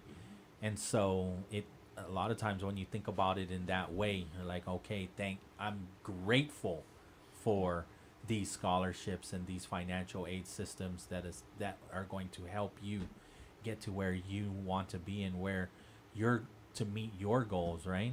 Yeah. And I guess the last question that I have for you, because I don't want to keep you guys waiting, you got to get back to school, right? Got school. Yeah. Is how has St. John's helped you meet these goals? So I'm a first generation, so I don't really know a lot about colleges or education. And so that's why I'm like specifically thankful for Mr. Kelly, Dr. Sinek, and St. John's for like teaching me all these skills and knowledge into going to college. And especially also the college fair, and to spread awareness to other families that are first gen and like students that doesn't know anything about colleges, to ask questions, ask about financial aid, ask about admissions, to learn about what it really means to be in college. Yeah. That's beautiful. I don't know if you can top that, but can you try? Well, St. John's, along with our really amazing college guidance counselors, Mr. Kelly and Dr. Sinek, have really... Mostly Dr. Sinek. have really played a big role in my high school career, and now especially in the college application process. As Mr. Kelly said, our meetings, either in big groups or small groups, are very valuable, as I'm able to learn more about my goals and like explore who I want to be and what I need to do in order to become that person. And so the program at St. John's has really helped me and motivated me to work hard. Where did you go in April or March? Where did you go in April or March? Thailand. For what purpose? I attended the International Conference of Young Scientists in... That's cool. Yeah. Christine, what did you do this summer? I went to KSASF, which stands for Korea Science Fair of... It's KAIST. It's KAIST, KAIST. yes, KAIST is like Korea's KSA, MIT. yes. So. Wow. I am embarrassed to tell you what I was doing in my senior year. So, me too. That's impressive. And so these pathways are obviously available at St. John's. Yeah, they are. And you know, you get two kids like these two who this is their first time ever doing a radio program. But they've already stood in front of international audiences and presented their science work. They, so that's. But one this of the is things nothing to you. It's easy. This is a piece of cake. Well, your families have to be very proud of you. I'm sure your St. John's community is so very proud. It's cool to see people like yourself as seniors. I imagine that you. That's what I love about the St. John's community, is because you're also interacting with the lower schools from time to time, right? And so they look up to you. The seniors, the lower schools would look up to the higher school, 9th grade all the way to 12th grade as mentors even. What happened to that first all-school chapel? So we have this tradition at our school. On the first all-school chapel of the year, the seniors will walk with the kindergarteners. That's beautiful. And it's a tradition that we have. And it's like a celebration, a full circle moment. And at the end of the seniors' last day, they'll walk around and end up back in the pre-K area, and they'll get an afternoon snack, just like they did back in pre-K. That is cool. You're looking forward to that afternoon snack? Yes. Yeah? Very cool. Well, thank you so much for coming in. I appreciate the work that you're doing with this college fair. Yeah. Thanks for having us. Yeah. And, it's, again, everybody come. The more people, the merrier. Right? And so, again, Micronesia Mall Center Court. 1 week from today. 1 week from today. 5:30. 5:30. Micronesia Mall Center Court. It is the Guam College Fair. Wow, Biba. We got that recorded. We'll just continue to play that over and over. I'm saving that one. I'll save that one. Anytime I need coverage, I know who to ask. We're going to St. Are John's. you busy, Mr. Kelly? Yeah. Again, I don't even need to. I'm embarrassed to even re-say it. So again, 5:30 right at the Micronesia Mall. Plenty of offerings from all of these higher learning institutions. There are so many. The University of Guam, Chaminade University, University of Portland, GCC, Beacon College, St. Martin's University, U.S. Air Force Academy, NUCB in Japan, Temple University in Japan, Gonzaga, UNLV, and so many more. Did you have something else? Yeah. Lastly, please follow St. John's Guam and NHS St. John's on Instagram for more updates. There you go. Biba. Okay. Thanks again, guys. I really appreciate it. Thank you so much. Thank you. 8:24 in the morning. We will take our break. Wave 105. Hafa Adai at Wave 105 FM. We want to talk. We want to talk about the things that are important to our island and our community, and we want to talk with you. If you want to join the conversation, if you want to chime in, we welcome it. We welcome all points of view, all thoughts, all perspectives. Call or WhatsApp us at 671-922-1051. If that line is busy, then call us at 922-1052. This is Talk for Everyone. Thanks for listening to Wave 105 FM, the Talk of Guam. The new and improved Chili's 3 for Me deal is here. Starting at $12.99, get a drink, an appetizer, and an entree. You heard right. You can get a Coke, chips and salsa, and an old timer with cheese for only $12.99. Only at Chili's. Great food and value happen here. Think you've got what it takes to win? Tune in every Friday on Wave 105 FM with Patti Arroyo for the Hilton Trivia Challenge. Test your knowledge and you can score dinner for 2 at the Hilton Guam Resort and Spa. It's brought to you by the Hilton Guam Resort and Spa only on Wave 105 FM.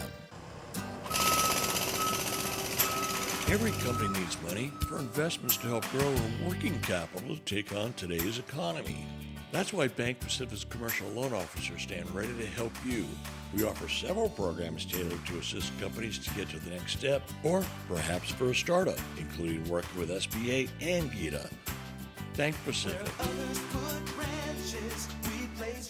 And we want to be your partner. Equal opportunity lender. Credit conditions apply. Every milestone tells a story. The Hilton Guam Resort and Spa believes those stories deserve more than a party. They deserve a memory. Whether it's a wedding, a christening, a birthday, or an anniversary, the Hilton will make your special day effortless, elegant, and unforgettable. And when you book your banquet, you'll enjoy exclusive savings on guest rooms. Choose Hilton Guam Resort and Spa because your moments matter most. Call 671-646-1835, extension 5306 to start planning today. 6 o'clock to 8 o'clock every Friday evening. Join Rand and Jenny Kaufman for The Edge of Heaven, a talk show to take you to the 5th dimension where you find out who you are. What is the purpose of your life? How can your purpose be fulfilled? What motivates you to do what you do? What are you searching for? What keeps you going in your day-to-day life? What is real? Why do you care? Why do you work? Why do you love? Sponsored by Burger King, Jay Goodman, and Asmujao Community School. More of what you need.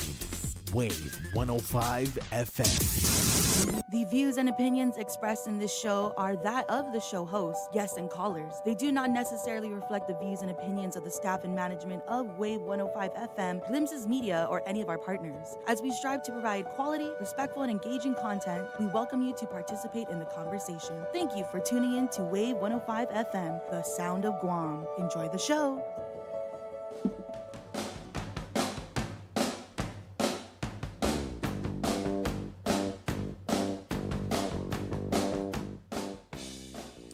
Oh, My Sharona. That's where we're going.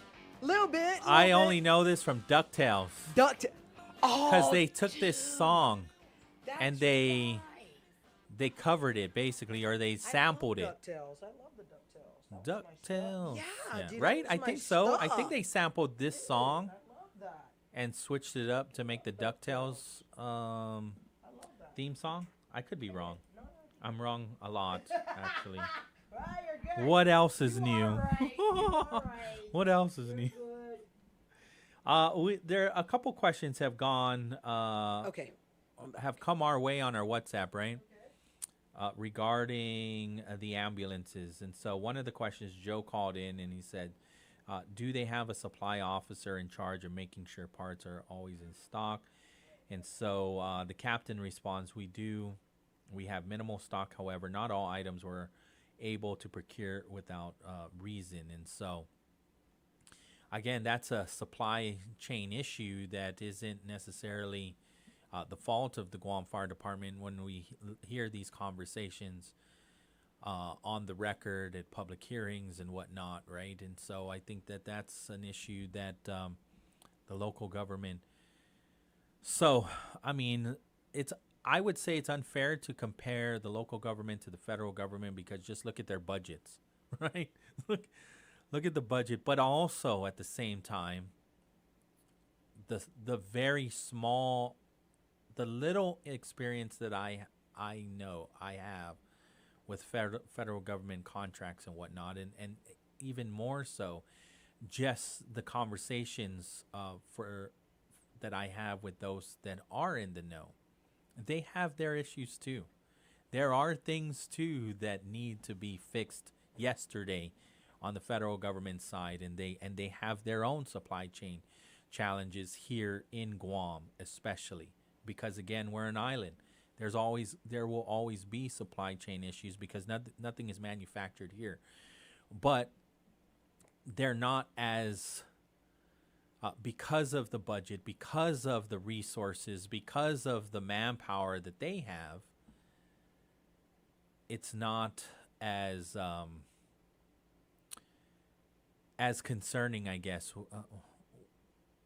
would be the case for local fire departments and whatnot, and local police departments too. There are a number of challenges that we are facing: workforce challenges, supply chain challenges, just the mere fact that not only are we an island, but we're so far out here too. And then there are also political issues too and concerns. I mean, when we think about the gantry cranes at the Port Authority, we'd love to fix them, right? But who is going to manufacture? Where are we going to get these gantry cranes? Who manufactures these at a cheaper price, at a price that we can afford, that we would like to pay? It's China. And so there are policies in place on the federal level that say no, no, no, and so you have to request for exemptions. And so these are challenges that we face too. But I would also say understanding this is just on the outside looking in, and this is not at the fault of the fire department, I would say. I would just say these are not new issues either that we face. And so right now, yeah, we can be very critical of this administration and say, what the heck? Why are you not providing the resources to the Guam Fire Department to get more fire trucks, right? Or ambulances and fire trucks. and police vehicles, like all of it. But they are expensive, right? They all are expensive. And so they got 4. And did that strengthen the amount? Well, you hear it's 6. And clearly, we're not going to pretend that 6 is enough. But this is what is available to this community. 6 on rotation, right? And the 4 that we got, 2 to the north, 2 to the south. So what they have in place too are 2 on standby that are resting, that are not on rotation, that are not being utilized. And those are ready to be put out into rotation when they need it to be put out in rotation. Understanding the wear and tear. So I understand that strategy. It makes sense to me that the wear and tear of these vehicles, and they're not going to last very long either, because they're constantly being utilized. But also, at the same time, I would say not good enough. And that's not pointing fingers at GFD. That's not even, to me, pointing fingers at the administration. But the reality is it's not good enough. And so the goal is to continue to have these conversations on how we can get the resources for the island, and continue to have those conversations. Because it's easy for any other party or the people that aren't providing the resources to say, see that, they're failing. See that, they're incompetent. Don't pick them next time. They're failures. I don't necessarily think that that's the right thing to do either. I think what should be happening is, how can I help? What is it that we can do to get you the resources? And sometimes when you're at the table, not everybody gets to be at the table. But sometimes when these people are at the table and you get to be on a fly on the wall and listen in, and they're discussing some of the challenges that they're facing, and what the timeline looks like. But unfortunately, by the time all of the procurement and all of the contracts get signed, we're a year out. We're 2 years out. We're almost there. We're getting these new ambulances. But all that does is stay at status quo. Stay at 6 ambulances because 2 are coming now offline and whatnot. And it's an ongoing thing.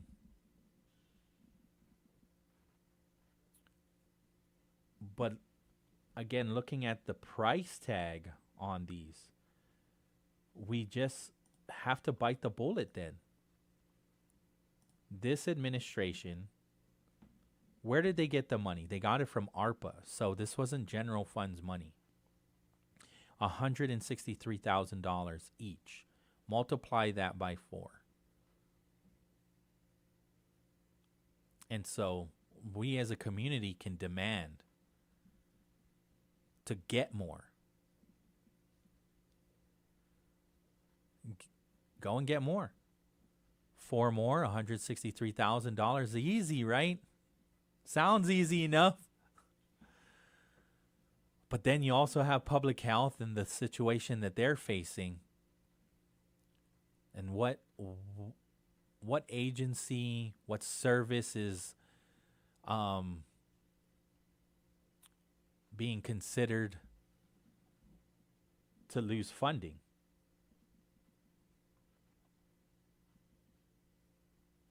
Because, again,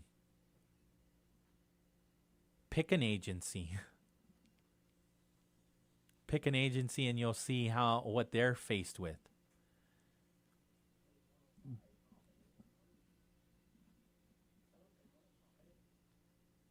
And I would say that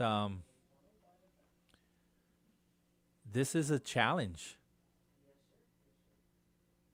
And you're going to provide funding in one, and then the other one's not going to get the funding that it's got to come from somewhere. And then you point right back to the budget bill, and I keep looking at press releases because the governor hasn't responded yet to the resolution that has been introduced. And then the governor should be vetoing or lapsing or signing the budget bill fairly soon. Fairly soon she should be. We should be seeing an update. But yeah.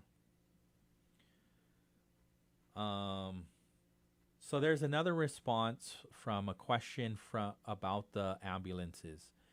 What about not just the mutual aid with the military, but also the military purchasing these ambulances and fire trucks?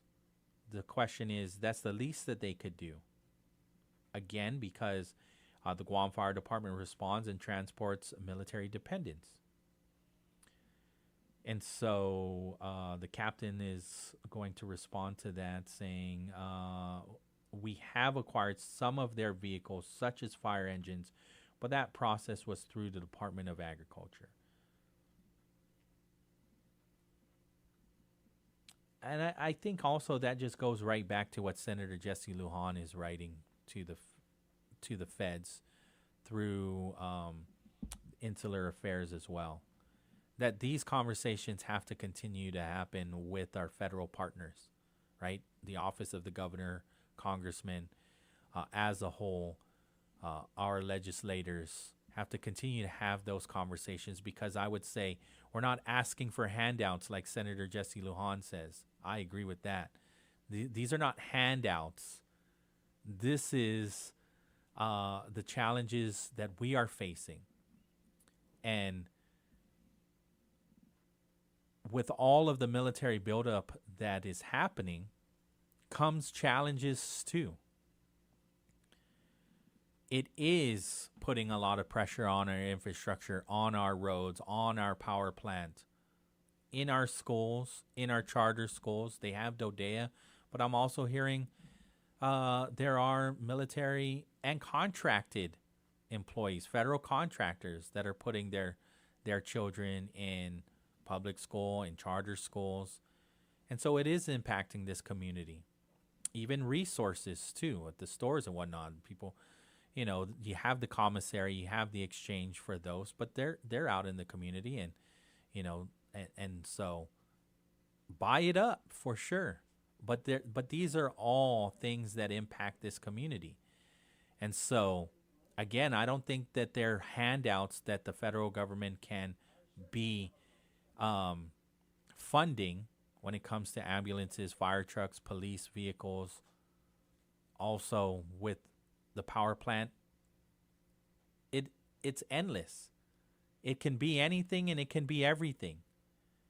And those are conversations that just need to continue constantly on how we can partner, not how you can give us money and buy these things because we demand it, but how we can partner. Vince is on the line. Hafa Adai, Vince. Hi, Pauly. Hafa Adai. Good morning. Good morning. Great show. You're covering a lot of ground and literally talking about, I think, what's on everybody's mind, including how this military buildup, which we're already seeing growing, is going to impact on our already strained island infrastructure.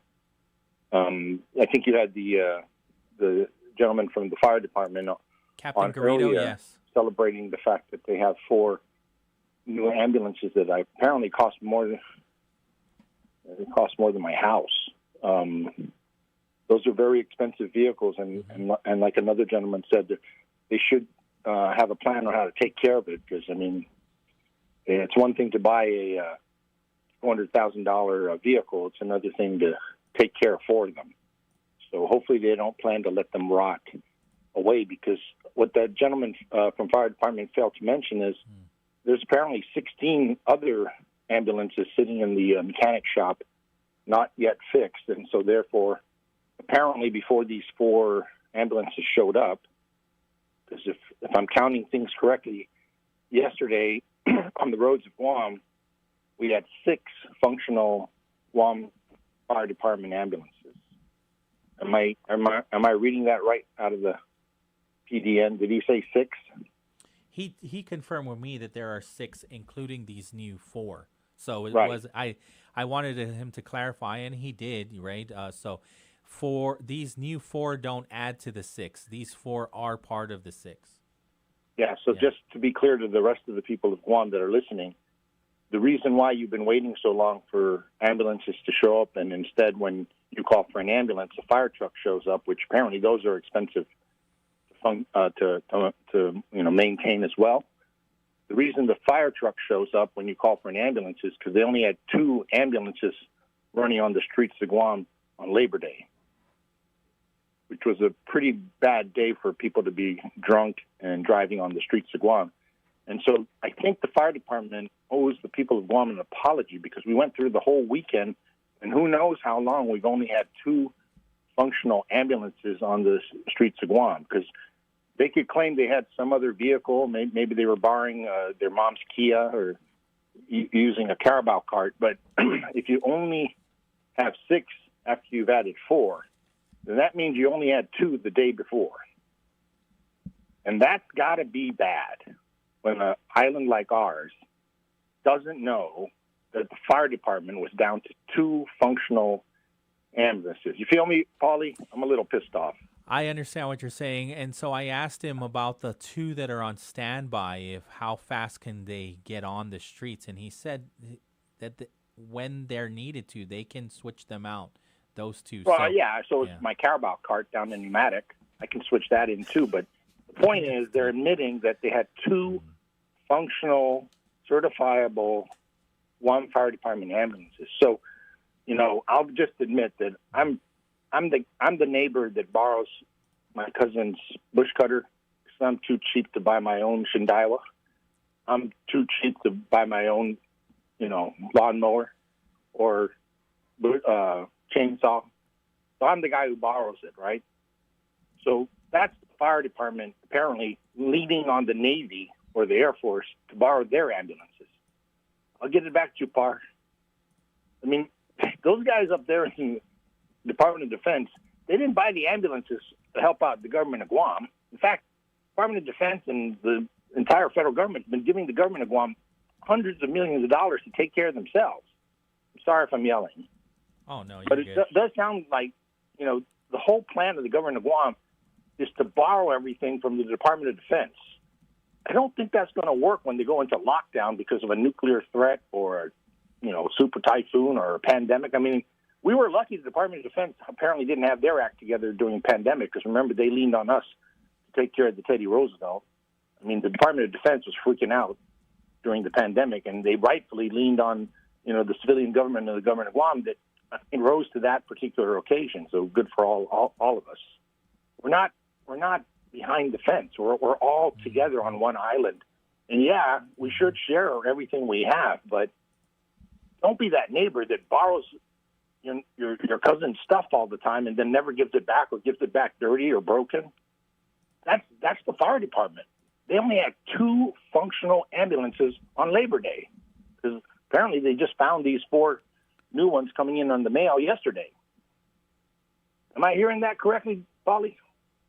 I'm getting confirmation because it could be, and I just want to see if they'll confirm that when they got the 4, they took 2 off. So we'll see. Well, and then is 4 enough? I mean, When they say 8 is ideal, that's not true. 8 is the minimum amount you need for a community of 150,000 people. You need 12. They had 12. They let 8 of them break, and so then apparently we had 4. And the other 2 that they were, monkeying around with, nobody wants to drive because they were afraid they were going to kill themselves. Again, let's just be clear. The fire department has let this situation go unannounced. It's like when there was a tsunami and the sirens didn't work. What good is it having the sirens and announcing it from the governor's office that we have sirens paid for by the federal government, and then you don't pay for the batteries to make them ring when there's an actual tsunami? We are celebrating having ambulances, which is all good, great. But when are you going to tell us when you don't have ambulances so people can, make sure there's gas in their car or quit waiting? That's the other thing, man. Sorry, Pauly. No worries. They're letting people wait with the belief that there is an ambulance coming. But how can there be an ambulance coming down to Umatic if both of them are up in Gigo or stuck? Worse yet, because, the hospitals are full, sir. And that means the ambulances have to go up there and wait to get into the hospital. And they have the firefighters or the medics are waiting there. So they're stuck at the hospital. So when you only have 2 or 4, the people of Guam need to know that this needs to be told, because then the rest of the community can do what they need to do. But if you're saying, we're going to let the Navy or the Air Force take care of our business, well, then tell us that too, because I'm pretty sure we understand that the Navy and the Air Force are going to do it when it's convenient for them.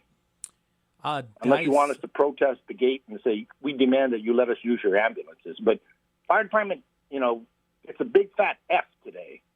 For lying to the people of Guam on Labor Day and not telling them that they were in danger when they were drinking beer and, doing crack cocaine down at the Ipao Beach. Yeah. Test them today. In fact, test the fire department today, because too many of those firefighters are going to test positive for ice. Chief Burrier. Captain Garrido Stand is up. on. We're going to see if we can connect the line. Get him back on. Yeah. And confirm with him that last week you had 4 functional ambulances, and you didn't tell the people of Guam that you were substandard, and that was a dangerous situation, and the people waiting were being lied to by 911 to say, ambulance on the way, unit on the way. 20 minutes later, unit on the way. He's ready to get on the line. I'll be happy to stay on the line and talk to him if you want me to. Sure. I think he wants to. Hafa Adai, Captain, you're on with our caller Vince, and so he's concerned about the 2 ambulances that were operational on Labor Day weekend. Can you confirm that? Hey, Hafa Adai, Paul. Hafa Adai. I'm not sure where this information is being received from. Okay. But the Guam Fire Department has been operating with 6 ambulances for the last 3.5 months.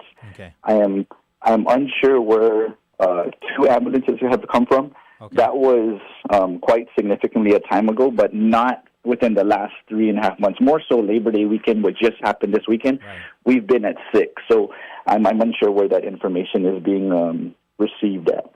So I think he's just trying to do the math, right? Understanding that you just announced that you have 4, and we still are at 6. So somewhere over the weekend you had 6 also, you're confirming. So then you pulled ambulances offline recently to remain at 6 then. Correct. That's correct. So we have 4 ambulances off, like I mentioned earlier. We have 2 at local vendors for repair, and we had 2 over the weekend that are on standby that were repaired by our GFD mechanics. And then he's also saying that 8 is the bare minimum, not ideal. You actually need, ideal is 12 ambulances. 8 is optimal for our operation, given our location and then the surrounding areas. 8 is optimal. It's never been 12. We never said 12. It was always has been 8. Understood. Vince is gone? Yeah, he ran away. Okay. So we don't have Vince. Well, that's. I just wanted to make sure. It's only fair that I'm glad that you're able to call back in, because I just wanted to make sure. He's saying that at some point the Guam Fire Department needs to share this information to the community when you're down ambulances and whatnot. And so I know that you've been always available to us. I don't necessarily know exactly how you provide the information when you are. At what point do you tell the community that you're at 3 ambulances or at 2? Is there a flag that goes up that you need to share with So there the isn't community? there isn't a flag or a time frame that we wouldn't mention any of that, right? The biggest thing is we're public safety, so also we don't want to. Should any of that ever happen, we don't want to cause a panic to the community. We have mutual aid agreements in place. We have units throughout the island at bare minimal our EMT and first responder capabilities. So with that being said, we haven't got to that type of thin line, if I can say, where we are kind of threading on ice. But the thing is that yes, we definitely don't want to cause a panic. I can honestly and truthfully say, both professionally and personally, that we have not gotten to that level where we would have to worry or concern about that. All of our fire stations are equipped with supplies, with personnel that are at minimal EMT basics, so they will respond at any time of the day. And there are times where you send a fire truck out to respond? So it's a fire truck. So the way those, like I mentioned in the past, the way it goes is, and this is something I think the community needs to be aware of too, right? Just because there's an ambulance or a place at, for example, the Estumbo fire station, and your house is in the Estumbo area, who's to say that that medic is not used at another emergency within that area? So if that does happen, if that medic is currently out on an alarm, then and you call within the Estumbo area, the next closest ambulance will be the one to be sent there. But prior to that, depending on how the call is triage, which we do tier responses, they'll be sending a first responder, whether it's a rescue unit, an ALS unit, or a fire truck, to provide initial care until a transporting unit is available, or while the transporting unit is on their way. So that's that's how we operate. We're not going to leave a 911 call. Every 911 call is taken. Every 911 call that requires emergency medical services, there is a responder or unit en route to that location. Okay, understood. And then also, I mean, from your experience, I'm just trying to, these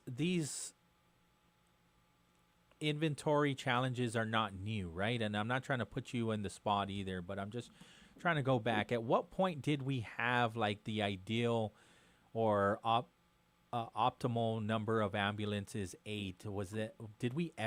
Have we ever? So we did. Around about a year ago was the last time we were at optimal, at full optimal of 8. But keep in mind too, I think when we spoke the last time too, when we were, remember we also had an ambulance that was taken from a scene. Yes. That was taken out of service. That ambulance, as much as our mechanics tried their best to be able to fix everything and replace the items and the damage that was done to, they were unable to. Right. Additionally, we've also had vehicles that have been involved in motor vehicle collisions, and these were while in response, while with the patient in the back. And so these have also caused some hiccups and some issues. And yes, we do have challenges with our apparatus and our vehicles, but also those things we're not necessarily prepared for, in a sense, like these motor vehicle collisions just happen. They oftentimes just happen, and in the last 18 months, we've had 6 encounters with that.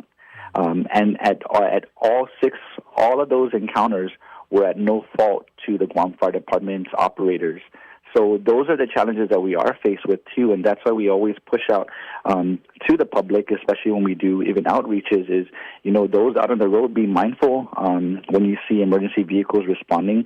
Do follow the rules of the road and slow down and pull to the right, and, be mindful of that, because these have been occurring locally within the Guam Fire Department for the last 18 months, and 6 vehicles to get damaged, and plus 1 to get stolen from a scene while we're at a scene trying to provide services to a patient was definitely uncalled for.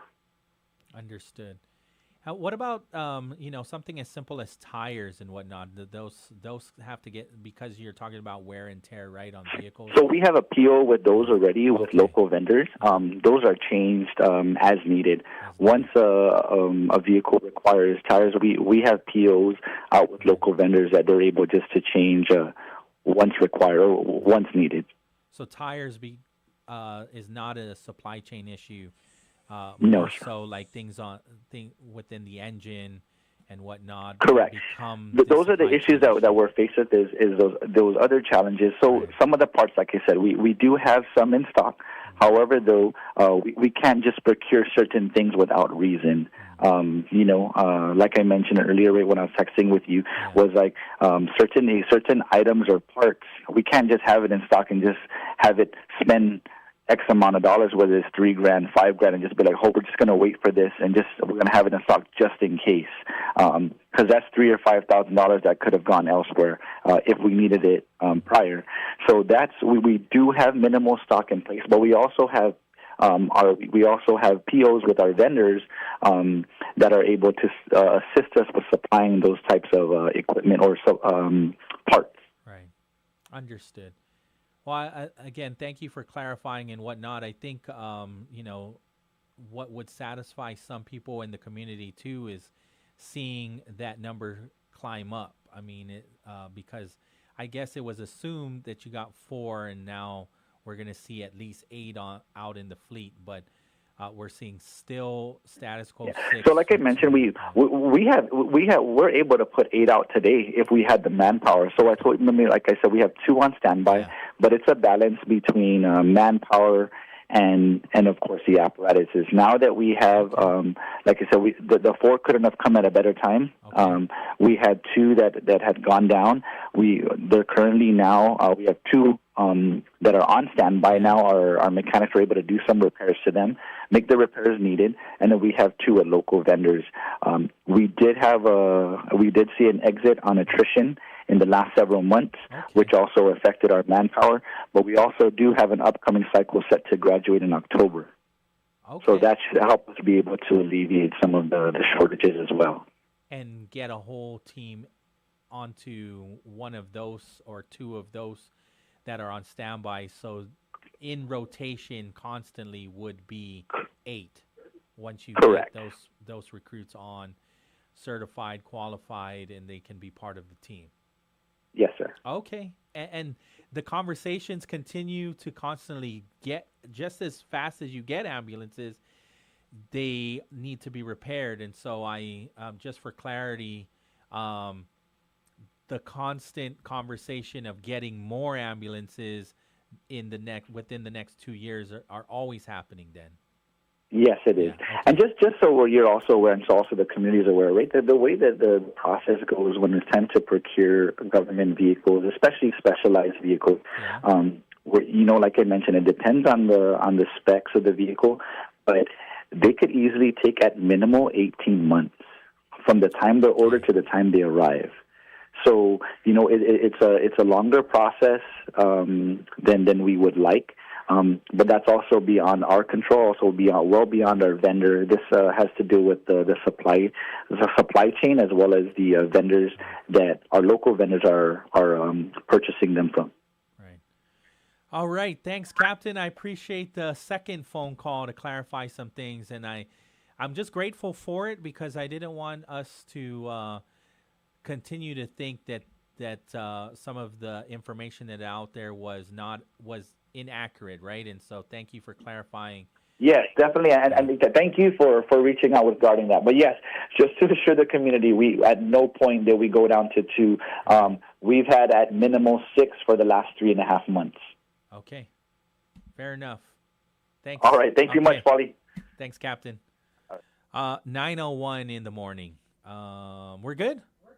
We are great. So again, I thank him for clarifying some of the issues, and so. And I would also say thank you for calling in and voicing your concerns, right? Because we wouldn't be able to flesh out some of these misunderstandings if it wasn't for the call and the concerns and then the response.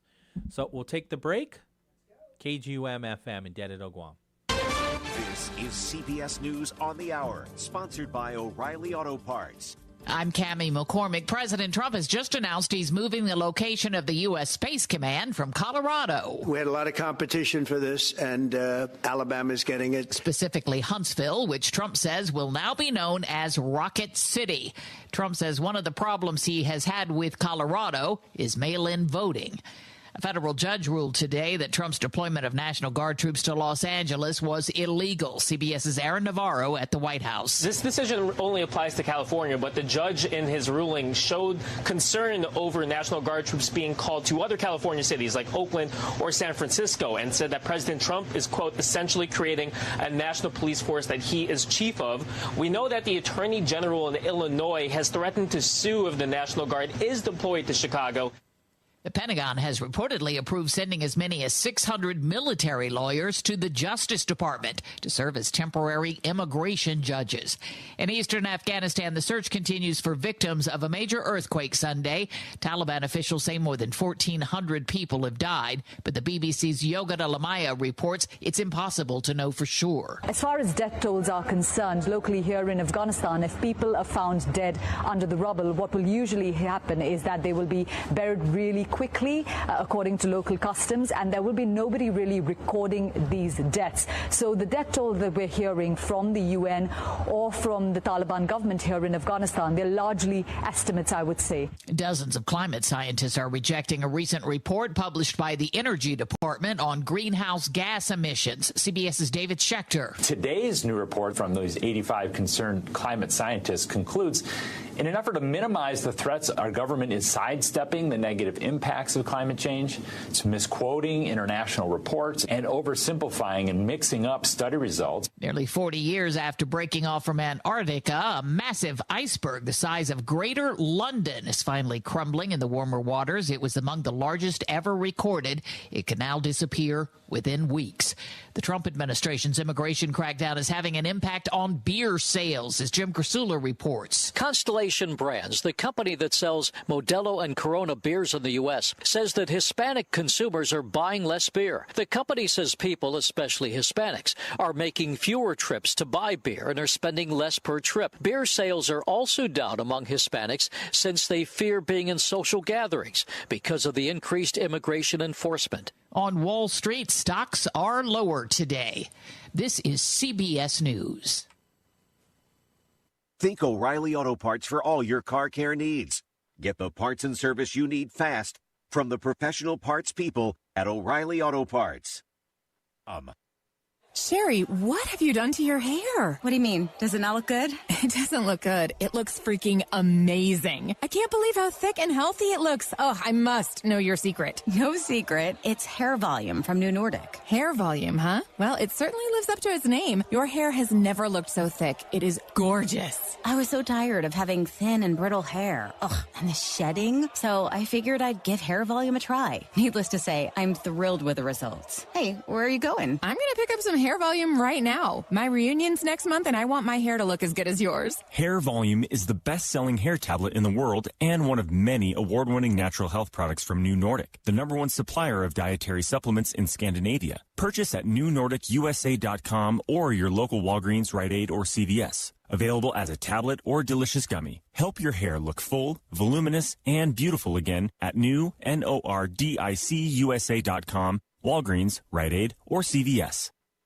A businessman has apologized after a viral moment at the U.S. Open. The viral video prompted outrage, as told here on CBS TV affiliate WLTX. He snatched a signed hat that was meant for that child. The man who snatched the player's hat from the child's grasp was a Polish business CEO who later wrote on social media that he made a huge mistake. He thought the player meant the hat for his two sons, who had just gotten autographs. He says he turned the cap over to the boy and apologized to his family, calling it a painful lesson in humility. Steve Kathan, CBS News. OpenAI said today it will add parental controls to its chat box GPT, a week after an American couple said the system encouraged their teenage son to kill himself. The company says parents will soon be able to link their account with their teen's account to monitor how ChatGPT responds to their teen. This is CBS News. I'm Matt Morgan of Morgan. Hafa Adai, Guam. Engage in a conversation made for the veterans of Guam with Johnny and Miss Bobby. We want to hear concerns and comments. Tune in every Wednesday for our new time, 10 a.m. to 12 p.m. on Wave 105, the talk of Guam. Retirees may be able to spend more than they think. I'm Mark Hamrick with a Bankrate.com Personal Finance Minute. For more than 30 years, the so-called 4% rule has shaped retirement planning. It's the idea that retirees can safely withdraw 4% of their savings each year, adjusted for inflation, without running out of money over 3 decades. But William Bengen, the financial planner who introduced the rule in 1994, says it was never meant to be carved in stone. In his new book, A Richer Retirement, he updates the math and concludes that many retirees can safely spend closer to 5.25% to 5.5% a year. That shift really matters. Bengen argues that retirees who stick too rigidly to 4% risk underspending, leaving behind a big pile of money and regrets about what they didn't enjoy while they could. The takeaway, the 4% rule is a starting point, not the finish line. A smart retirement plan adapts to markets, inflation, and your own spending needs. For more, check out Bankrate.com. I'm Mark Hamrick. Country music lives on Route 99 FM. Tune in to 99.5 FM or listen live online at Route99FM.com to catch all your favorite country music nonstop and direct. 24/7 country music. Classics, throwbacks, and the chart toppers are keeping you cruising on Guam's road to all country music, Route 99 FM.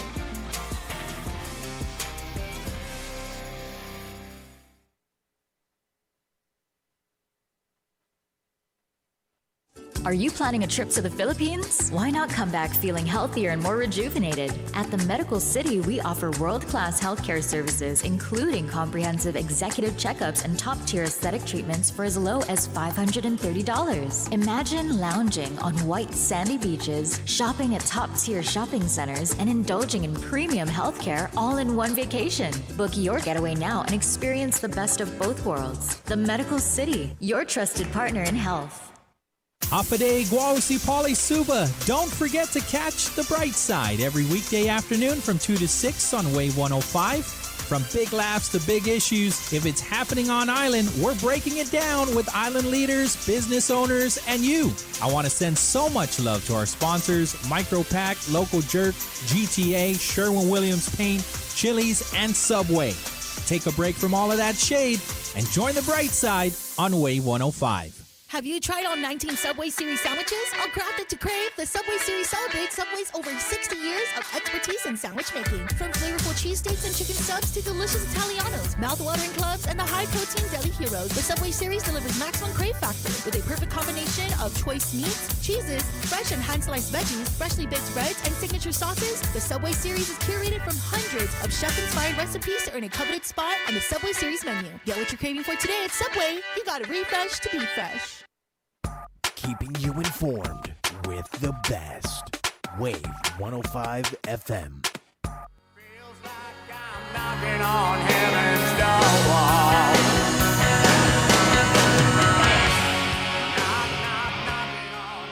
Heck yeah. Yeah, a little bit, not too much, like that much. Yeah. Not that much. You can turn it all off Okay, now yeah, if you we're want, gonna just for yeah. safety. Yeah, we're going to do But that. I love it. Thank love you it, so little much bit, for little the bumper music, yeah. We try.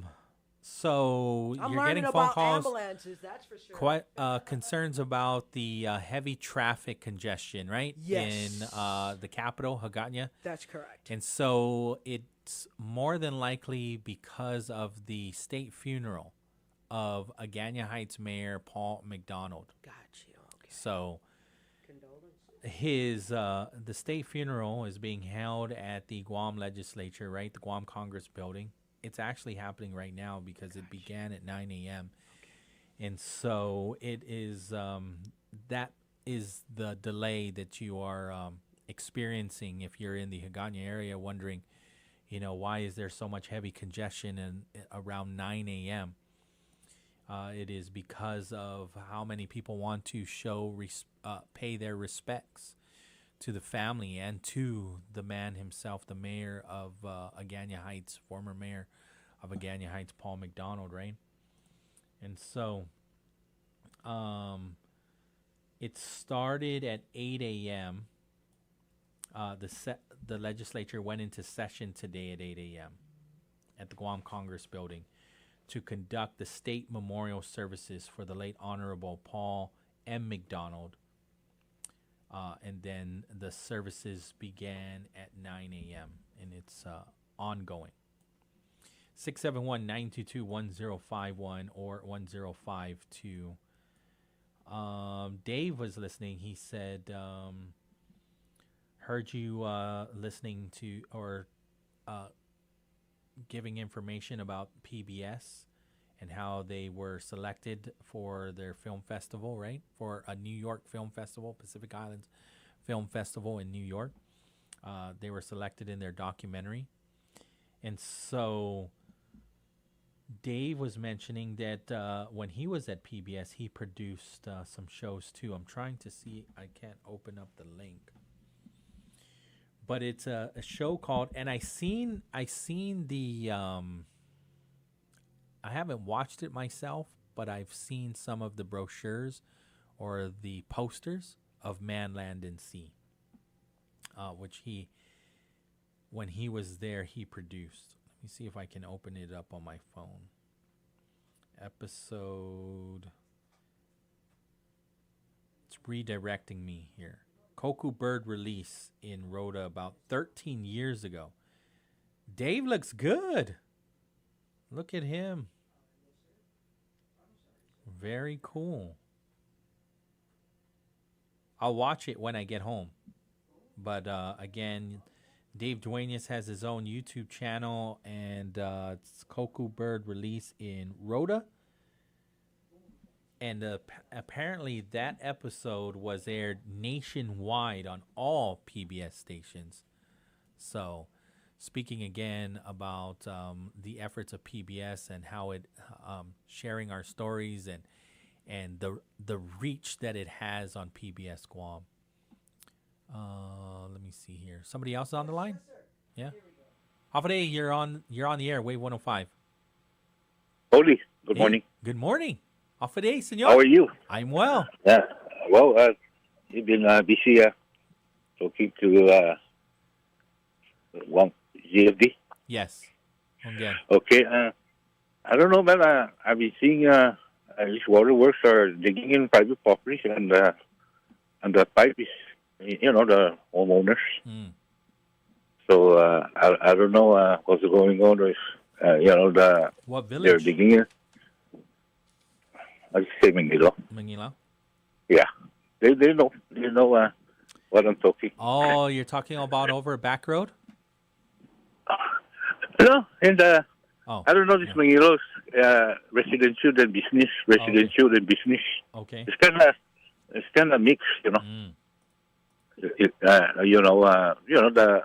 The waterworks. I don't know how come they're digging in on there's a retaining wall already, and that's when you're digging in over the retaining wall, on the yard. Mm.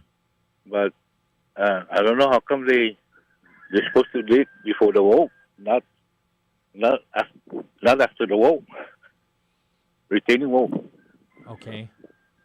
And I don't know how come. They know that's not right. They're supposed to relocate the pipe. I'm not waterworks, but the way I look at it, you're not supposed to go over the private property.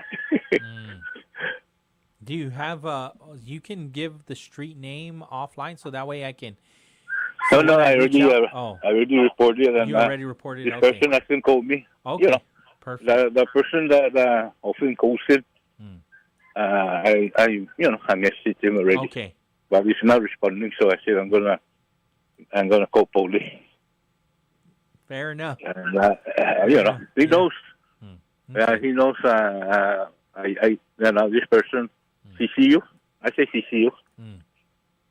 And if they don't respond, maybe the next, maybe I go higher up. I start from the I start from emergency. Sure. Well, I told them that they say they're going to look into it. Okay.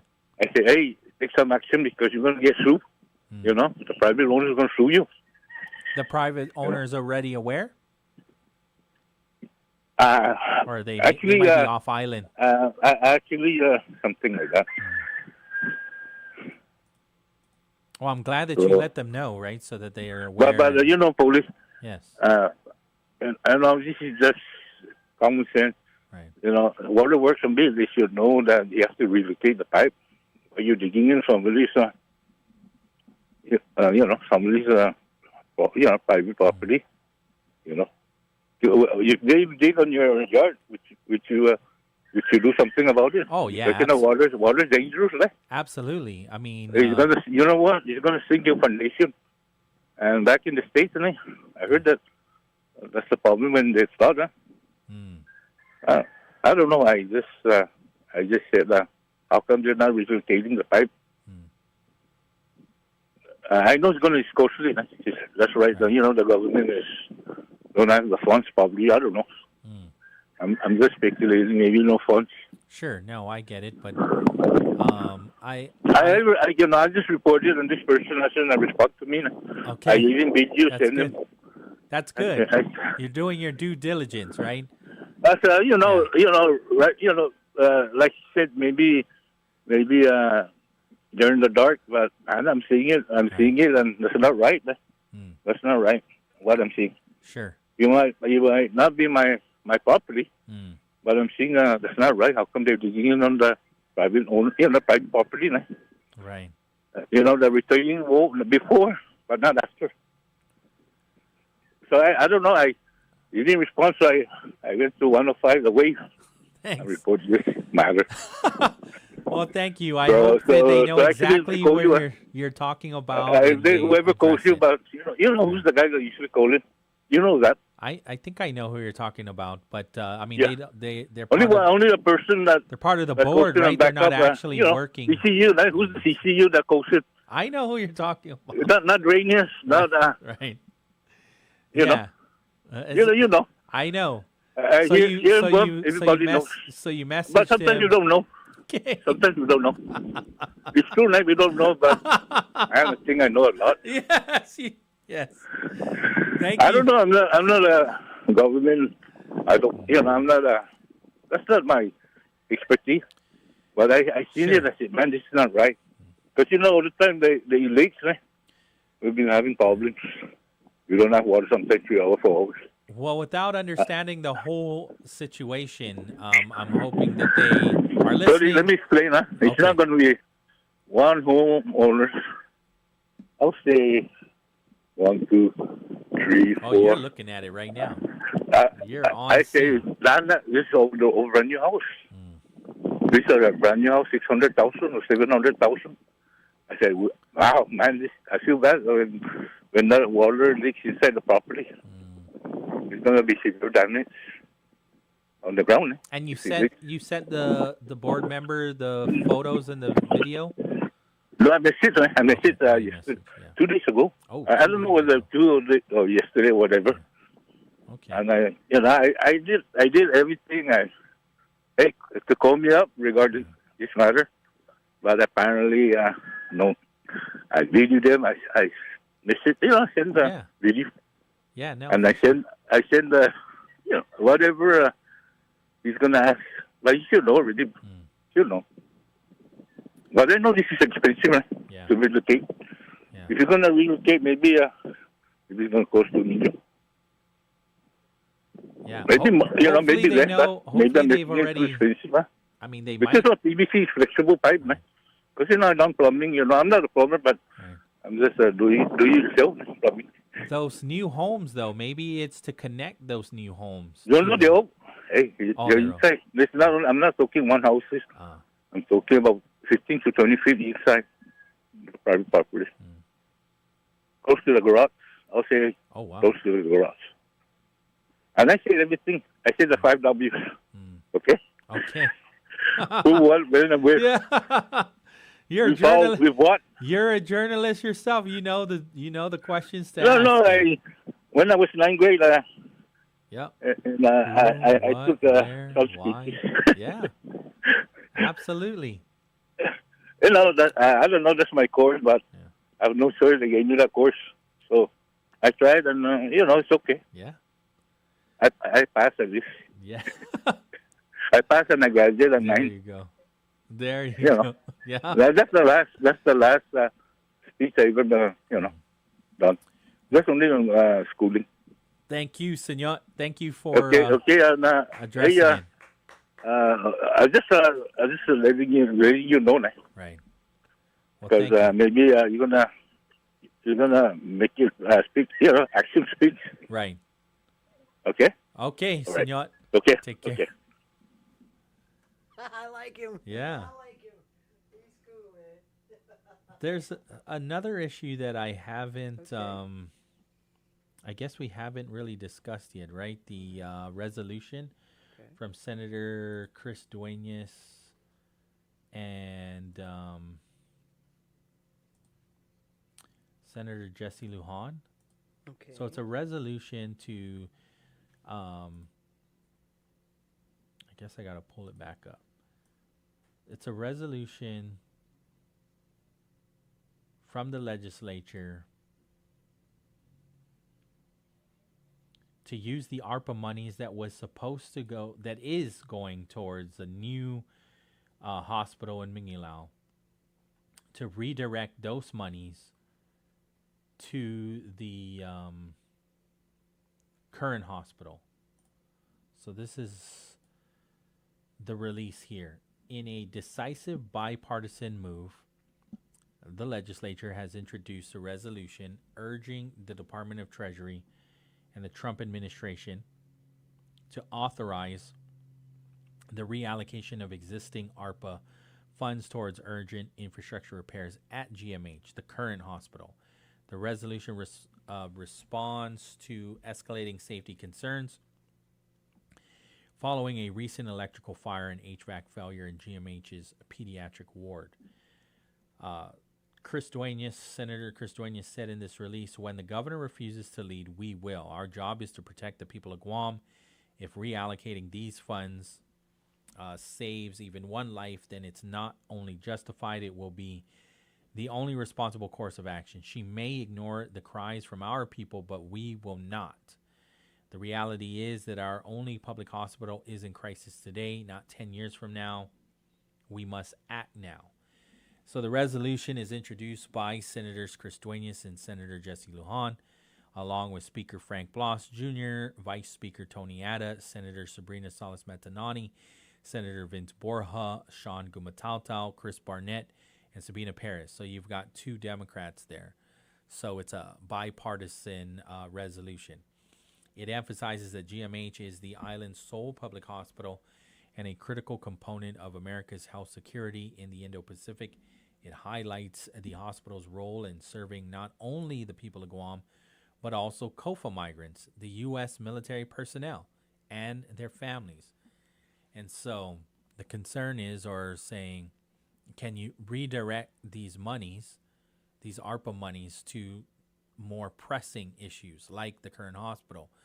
Well, the governor has said, well, it's already been appropriated towards the hospital. We can't change it now because the deadline was December of 2024 to do that. And so we've moved on to allocate these monies to this project, and we have to spend it by the end of 2026. And so the clock is ticking.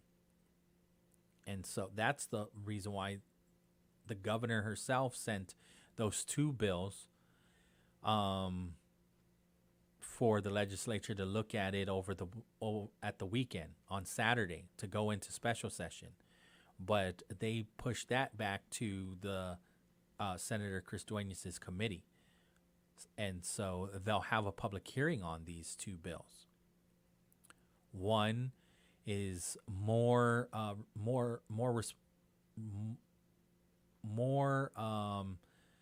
leeway for the governor when she puts the Guam Memorial Hospital in an emergency status, gives her more powers to act that would get the resources to the current hospital a lot faster.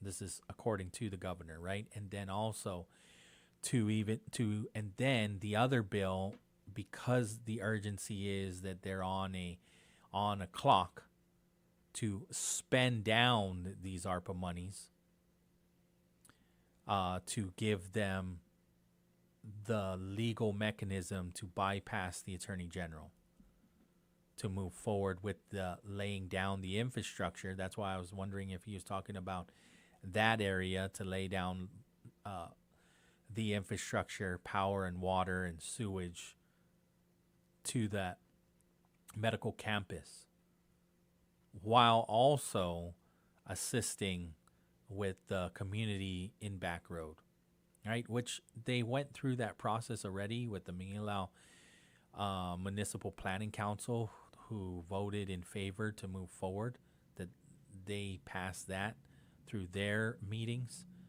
that is something that the village of Mangilao advocates for. So they went through that process. But now with this resolution, which is, according to this release, garnering support from both sides of the aisle, reflects a shared commitment to fiscal responsibility, public safety, and national readiness. It calls for immediate upgrades to GMH's electrical, HVAC, IT, and safety systems, areas identified as dangerously outdated and vulnerable. Senator Sabrina Salas-Matanani in this release says, I agree we need a new hospital, but GMH is already in crisis. The new facility is years away, while our current hospital is one step from disaster. We must act now to repair the hospital that is saving lives today. Once passed, copies of the resolution will be transmitted to the President Trump, and key federal agencies and Guam's executive leadership. No response yet from the governor's office responding to that resolution.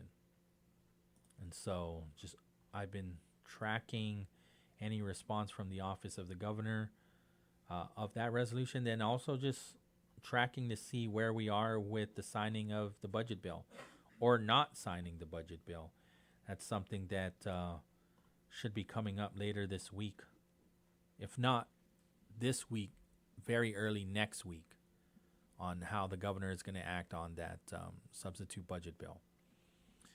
So the resolution asked the U.S. Treasury Department and the Trump administration to allow us to reallocate, or the government of Guam to reallocate ARPA funds. The money is currently prioritized or already earmarked for the new hospital. But again, because of the immediate repairs and upgrades at the existing GMH, the urgent need is to repair the electrical, fire, and HVAC failures at the pediatric ward. And they also, again, break down in the resolution itself. When you read the resolution, they unpack who the GMH currently serves, right? So all island residents, migrants from COFA states, U.S. military personnel, and families stationed in Guam. It's the only place in Guam where mothers can give birth. They put that in the resolution too. And then they argue that the hospital's role makes it a critical part of U.S. health and defense security in the Indo-Pacific. And so when you say, well, they have their own hospital, the Naval Hospital. That's the part too. I'm like, babies are born at the Naval Hospital unless I'm mistaken. Did they change that? Are babies not born at the Naval Hospital? But because that part is in the resolution, only place in Guam where mothers can give birth, GMH. I must be mistaken that babies aren't born in Naval Hospital. But to be fair, though, there's only like 30 beds at the Naval Hospital, which is confusing to me. I still can't wrap my head around it. Like, that hospital is new. It's a new hospital, and I can't understand why they went from, correct me if I'm wrong, hundreds, I'll say hundreds because I don't know the exact number of beds at the Naval Hospital, and then when they rebuilt the Naval Hospital, they're at 30, maybe 39 at the most. That doesn't make any sense to me, and so obviously, no wonder why Admirals, Commander, Joint Region Marianas, right? Past commanders have said,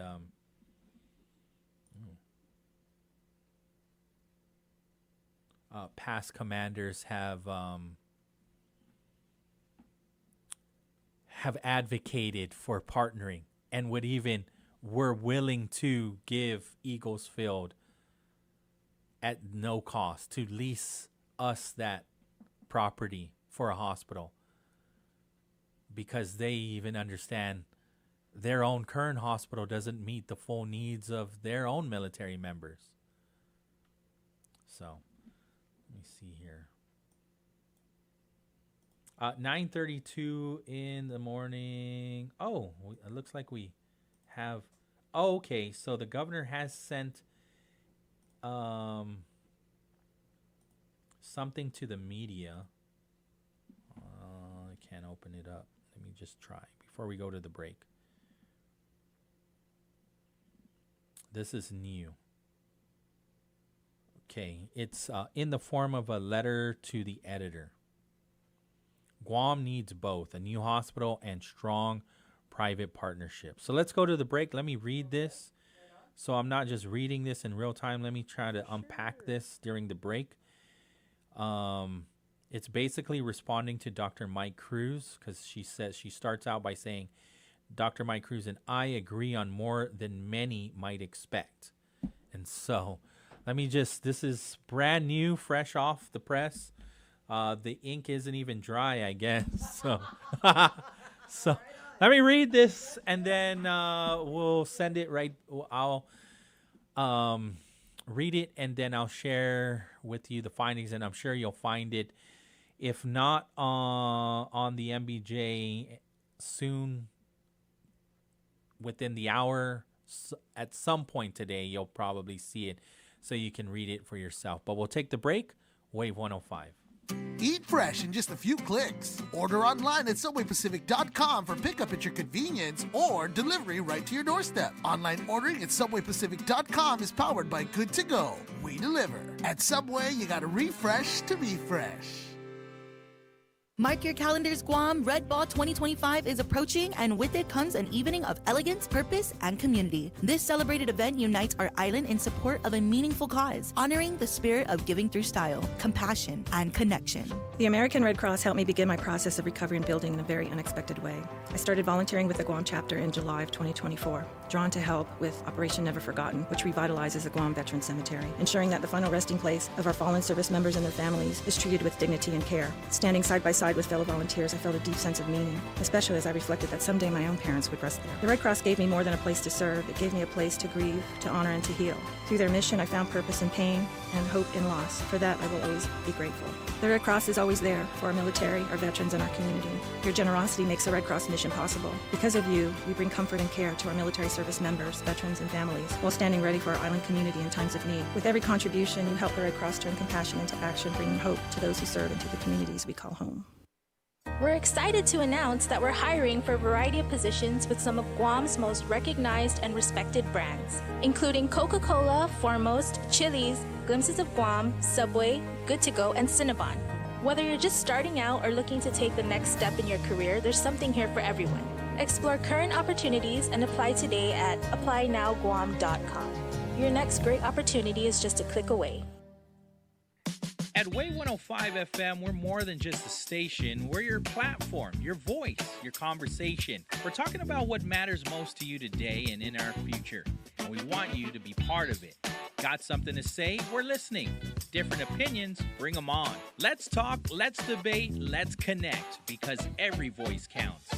Call or WhatsApp us at 671-922-1051. And if that line's busy, hit us up at 922-1052. This is Talk Radio for everyone. This is Wave 105 FM, the Talk of Guam. 6 o'clock to 8 o'clock every Friday evening. Join Rand and Jenny Kaufman for The Edge of Heaven, a talk show to take you to the fifth dimension where you find out who you are. What is the purpose of your life? How can your purpose be fulfilled? What motivates you to do what you do? What are you searching for? What keeps you going in your day-to-day life? What is real? Why do you care? Why do you work? Why do you love? Sponsored by Burger King, Jay Goodman, and Asmujao Community School. The new and improved Chili's 3-for-Me deal is here. Starting at $12.99, get a drink, an appetizer, and an entree. You heard right. You can get a Coke, chips and salsa, and an old timer with cheese for only $12.99. Only at Chili's. Great food and value happen here. It just works. Wave 105 FM.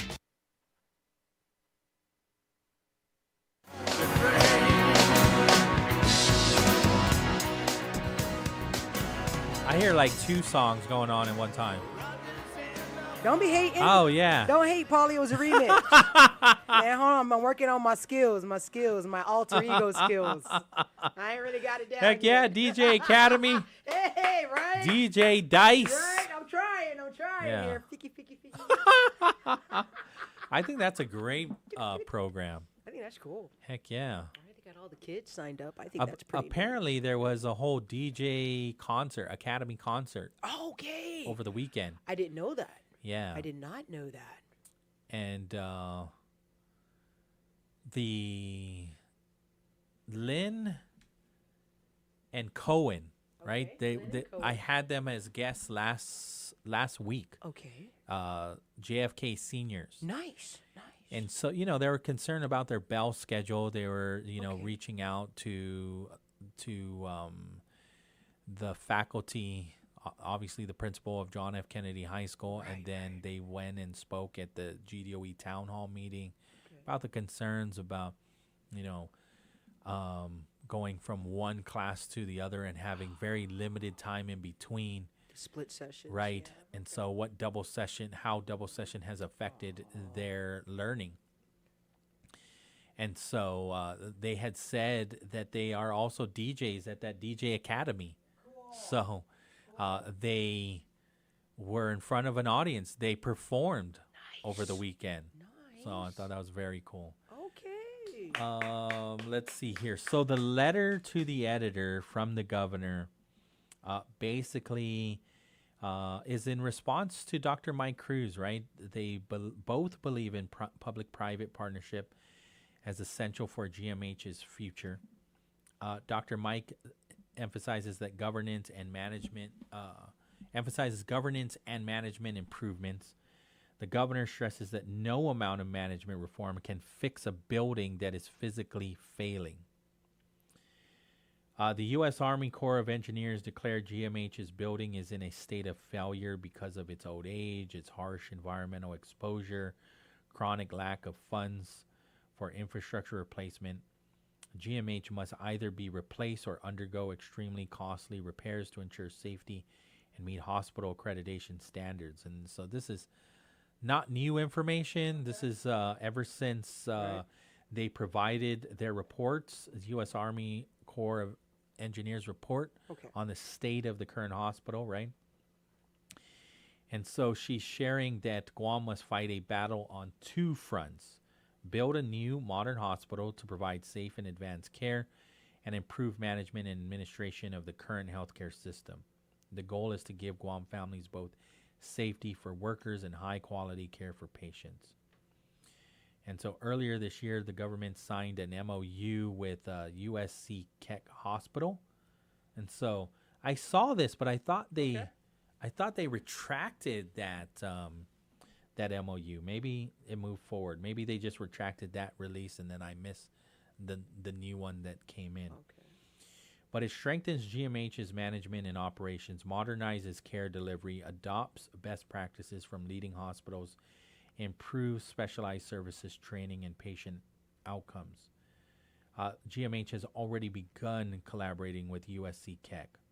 Later this month, Dr. Jolene Uggan and the governor will meet with USC leadership to expand the partnership and formalize a comprehensive public-private partnership framework. She acknowledges that Guam's healthcare system has struggled for decades. So she's under Dr. Mike Cruz's time as lieutenant governor from 2007 to 2010. She acknowledges, or she shares, that GMH faced payless paydays. Employees were not getting full pay. Only one functioning ambulance existed on the island. So here we are talking about ambulances. And so at one point did we only have two? And so Captain Garrido says not recently, not in the last 8 months, he said. That's not true. That we had 6. They pulled when they got 4 more. That wasn't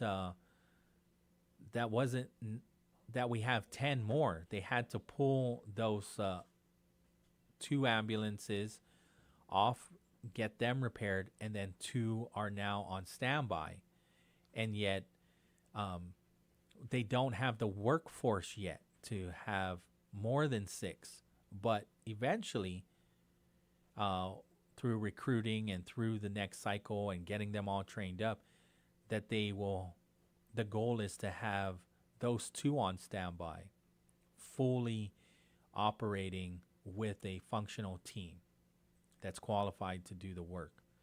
And so that, again, was clarified about an hour ago. Mike's on the line? Is this Mike the sports guy? Yeah. All right, let's go. Hafa Adai, Mike the sports guy. Hey, good morning, man. Hafa Adai to thank God I got over the Hump Day Wednesday. Already? You got over it already?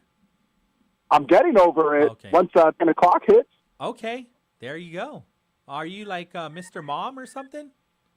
No, I'm not. But at the same time, for you Bill Belichick fans, better luck. You were better off in the NFL instead of college football.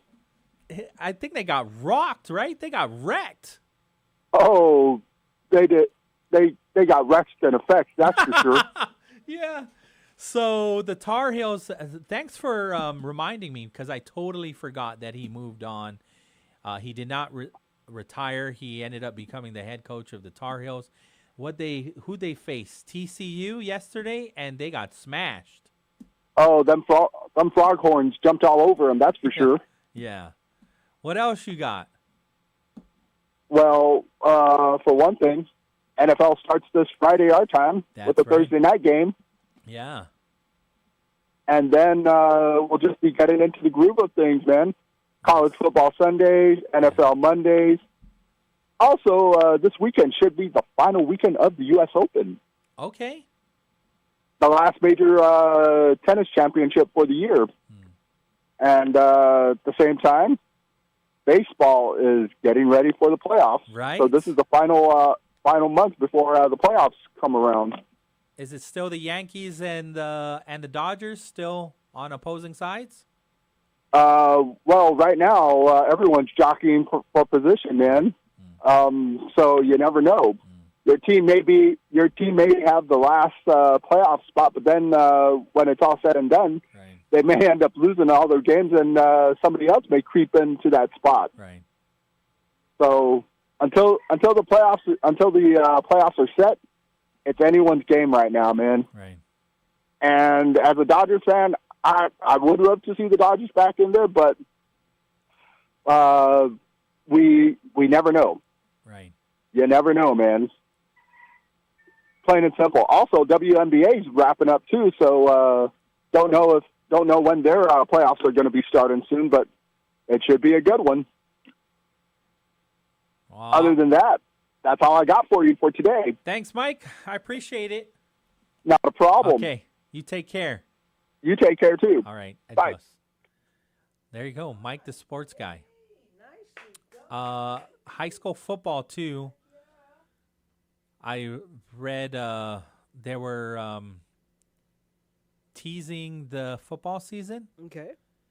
And so FD is the team to beat again, Yes. as always, right? GW right behind them. Yeah. NFL scouting them. Yeah? No, I'm just saying. They should. Yeah. If they're smart, they should. Guam High, Yes. they were always up there, but apparently they've had some issues. And so Guam High is looking to be back in the top of the pack, right? John F. Kennedy Islanders, too. All right. Southern High. Okay. Has been impressive, or was impressive last year, based on what they were sharing, the record and whatnot. So Southern High looks to be, hopefully they carry on that momentum from last year. I'm rooting for them, Southern High. I mean, Southern High, they're usually the underdogs, right? And so I'm rooting for Southern High. My kid doesn't even go to Southern High, but I'm like, hey, I'm impressed with the schedule. Keep that going. Keep that going. Their standings last year. I think they beat Guam High. Did they? Yeah. Oh, good job, so. guys. Nice. And then Teason High. What we're hearing from Teason High is they couldn't put together a full team. Okay. So their their players are just integrating into other teams. Because they were unable to put together a team. Got you. So Okay, yeah. Teason High is not going to be putting together a football team this year. Okay. Sharks. Well, the Sharks coach, he stepped down, yeah. After what, 50 years? Yeah. So you saw the same story, right? Yeah. So Southern High's got a new head coach. Southern High's Simon Sanchez. Good job, guys. Okay, so back to that letter. Let's go. Come on. Let's So- do it. This is the governor speaking now. All right. Honestly, I thought they were friends, but on issues we don't all agree. Yeah. I'm very friendly to some people on one issue, and then on the other issue, I'm like, no way, absolutely not. That's okay. You get out of here. You get out of here. So it depends on the issue, I guess. So in this letter, the governor says Dr. Mike knows better than most that major battles are often fought on multiple fronts. For Guam, that means both constructing a safe, modern facility where care can be delivered and improving management and administration of care itself. Our families deserve a hospital safe enough for our nurses and doctors to work in and advanced enough to deliver the quality care our grandchildren will need. Dr. Mike continues his service with the Leon Tenorio administration as the tag of the Guam National Guard, and I take seriously the opinions and suggestions of the intelligent people who choose to serve alongside me every day. That is why our administration is advancing both objectives at once. Earlier this year, we entered a MOU, like I shared, USC Keck Hospital, right? This partnership will strengthen GMH's management and operations. GMH has already begun the collaboration with USC Keck Hospital to enhance specialized services, training, and patient outcomes. Right, and then I shared already that later her and Jolene Uggan are going to be traveling to meet key leadership to solidify that partnership. And then she goes on and says, as a healthcare worker and public servant, I admire Dr. Mike's honesty and join him in acknowledging that Guam's healthcare system is not where it needs to be. It was failing with payless paydays when he was in office. So it's a little, I don't know. I'm reading it as this a little dig right there for you. Push. Just put a little push there. That's how I'm reading it. In office from 2007 to 2010, failing with payless paydays when he was in office, right? But he joined my administration in 2023, and we've made significant progress to the point where we are far better off than we were when he was lieutenant governor, and our island had only one functioning ambulance. So, again, there's that. Dr. Mike knows all too well how difficult it is to repair a failing hospital while running out of epidurals for mothers in labor. He knows the stories of employees who were unable to retire because GMH failed to make the required contributions on their behalf. Dr. Mike also knows that GMH's financial burdens are real.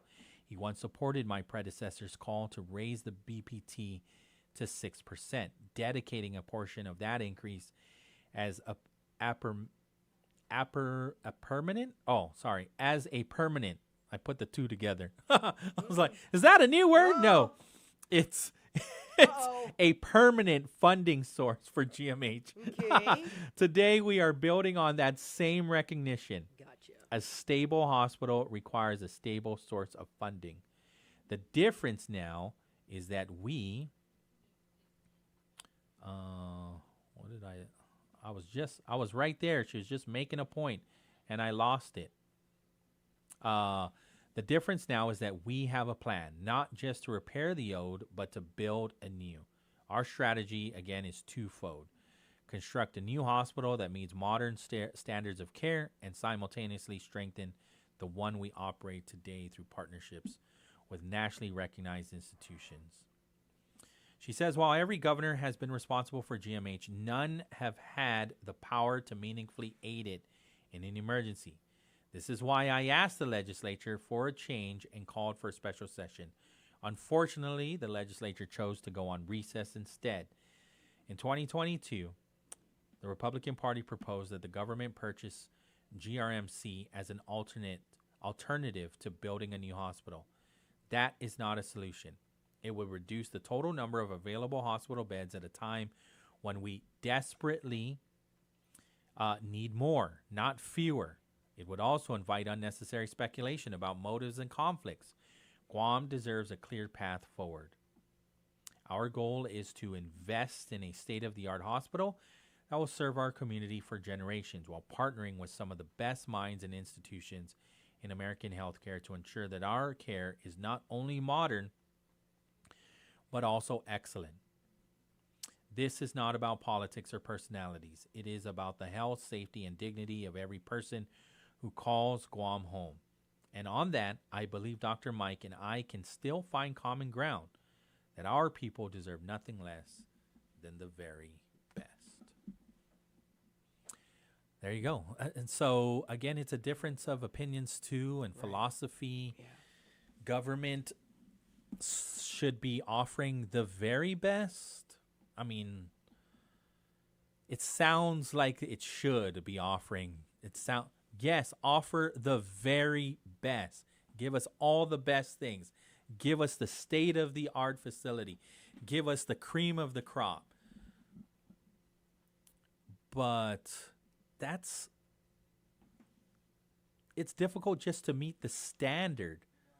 And so sometimes it's not even the best, just the standard. Because the standard is what is demanded. So I would just say, can we just meet the standard? And then if we have extra, we can go for excellent. Because is our 6 ambulances the standard? Because it's different, right? So 8 optimal, is that the standard? Or 6 the standard? And then there's 12. So again, a difference. Oh, Mel Dula is on the line now. Okay. You got 5 minutes, Mel Dula. Hello, this is Uncle Mike, the male doula. Okay, got it. Please say hello for me to your staff. Okay, got but I'm reacting today to Governor Liu and Dr. Mike Cruz pissing at a high level. I don't understand most of the words they're saying, but since we want to be holistic and naturopathic in our approach to solving GMH's problems, I think the governor needs to retract her statement and apologize to Dr. Mike, because she's alleging that things were worse when he was the lieutenant governor running the Guam Memorial Hospital, but she was on the board, I believe, when Dr. Mike Cruz was able to regain Joint Commission accreditation for patient safety and hospital operations. And GMH was recognized nationally as a safe and competent and clean hospital. Whereas today, Governor Liu is, her legacy to the people of Guam is a promise to build a hospital in 10 years that looks like it's going to be like Disneyland. But I can't wait to go to Disneyland because I got to pee now. And the bathroom at the airport's dirty, so I want to go to GMH. But GMH is probably one of the worst, dirtiest, and most unsafe hospitals in America under Governor Liu. And for her to allege that Dr. Mike Cruz doesn't know how to run a hospital is a bald-faced lie. So this is Dr. Mike, and this is Uncle Mike, the male doula, and that's my message for today. Thank you, Senor. I appreciate it. Is it under 5 minutes there, Pauly? Yes. You still have 3 minutes if you like. Oh, man, I only used 2. But, okay. Well, just speaking from the heart, it is an honor and a privilege to take care of all the women and children of Guam, but there are some times when doulas need to refer women who are pregnant with high blood pressure or bleeding or early labor to the hospital. And it's critical that this discussion get resolved today. So I don't think any of the politicians should go home if the hospital is still broken, because all they're doing right now is pissing at a high level. But we're not getting a cleaner hospital. We're not getting the electrical panel fixed, the ambulances. I mean, I appreciate that guy who sounds really smart, but I don't think he can count. If you start with 6 and you add 4, that's 10. But if you start with 2 and you add 4, that's 6. And if you add, so the thing is, they probably had 2 ambulances or 4 ambulances that shouldn't have been on the road to Guam, and maybe they took 2 off, and they're being repaired, and then they took 2 off to be on standby, so that's why they stay at 6. And I guess there are several other questions, but they're meaningless. When are the other 4 going to show up then? Because if we say that 8 is optimal, when are the other 4 going to show up? Because apparently, in order to get to 8, we have to add 4. According to this is what they call the VA math, or the GFD math. Whatever it is, right, to allege, because all we have to do is ask Alexa, how many ambulances does Guam really need? And she's going to say 12. I don't know where they get 8. 8 is the minimum standard. And that's probably in a hospital where the roads aren't broken and, there aren't 15 people dying all the way up to now on traffic accidents and yada, yada, yada. There's many reasons why we need more than 8, because apparently that's how many Anderson and the Air Force have. They actually have more than that put together. So apparently the military has more than 8. Why does GFD only have 6? Okay, crickets. Okay. So the answer is GFD, there's no other way to put it. They're lying. They made a mistake. They don't want to admit to it because they don't want to cause panic in the streets. That's just another way of saying lying, right? And the little people don't appreciate being lied to that, the ambulance is coming. It's up in Jigo. It's coming. And we're sitting here in Unitic. So don't lie to the people of Guam. It doesn't help. You're not sparing us anything, Just tell us we need to get into our pickup truck and take our loved one up to the hospital. We shouldn't be waiting. But that's the whole point. Don't lie. It doesn't help. You're just. So the governor needs to quit lying. GFD needs to quit lying. We all need to sit down together and work as a family. But it begins with truth and integrity. Understood. Sorry, Uncle Johnny's getting mad at me because I'm bleeding into his time now. He looked at the clock. Sorry. No worries. But feel free to call in to the Vet Talk Show. I'm getting. Okay, Senor, I appreciate it. Thank you so much. Talk about VA math. Tell them about VA math. It's the same like GFD math. Okay. Fair enough. All right, I got to get out of here, but yeah, let's go. I'm getting the look. Bringing me back to my childhood trauma. The look. So it's time to get out of here. Make some room for Vet Talk. Uncle Johnny, his Admiral, Auntie Bobby, Charlie Hermosa is here as well. So hang out with them for the next 2 hours from 10 to 12. We got national programming, and then I think it's Charlie again. Charlie is filling in for the bright side this afternoon. Yeah, so You're going to get another 4 hours of Charlie Hermosa later on. So I'm going to get out of here. Don't forget, when you're out on those roads, be kind to each other, no matter where we're at, right? Yes. I'll see you tomorrow. Yes, sir. I'm still rolling with you, right, Dice? That's the plan. Yeah? That's the plan, I will Pauly. be here at 6 in the morning. Well, Thanks, earlier, guys. but you'll start hearing us for another Mornings with Patti. My name's Pauly Suba, filling in for Patti Arroyo. Adios.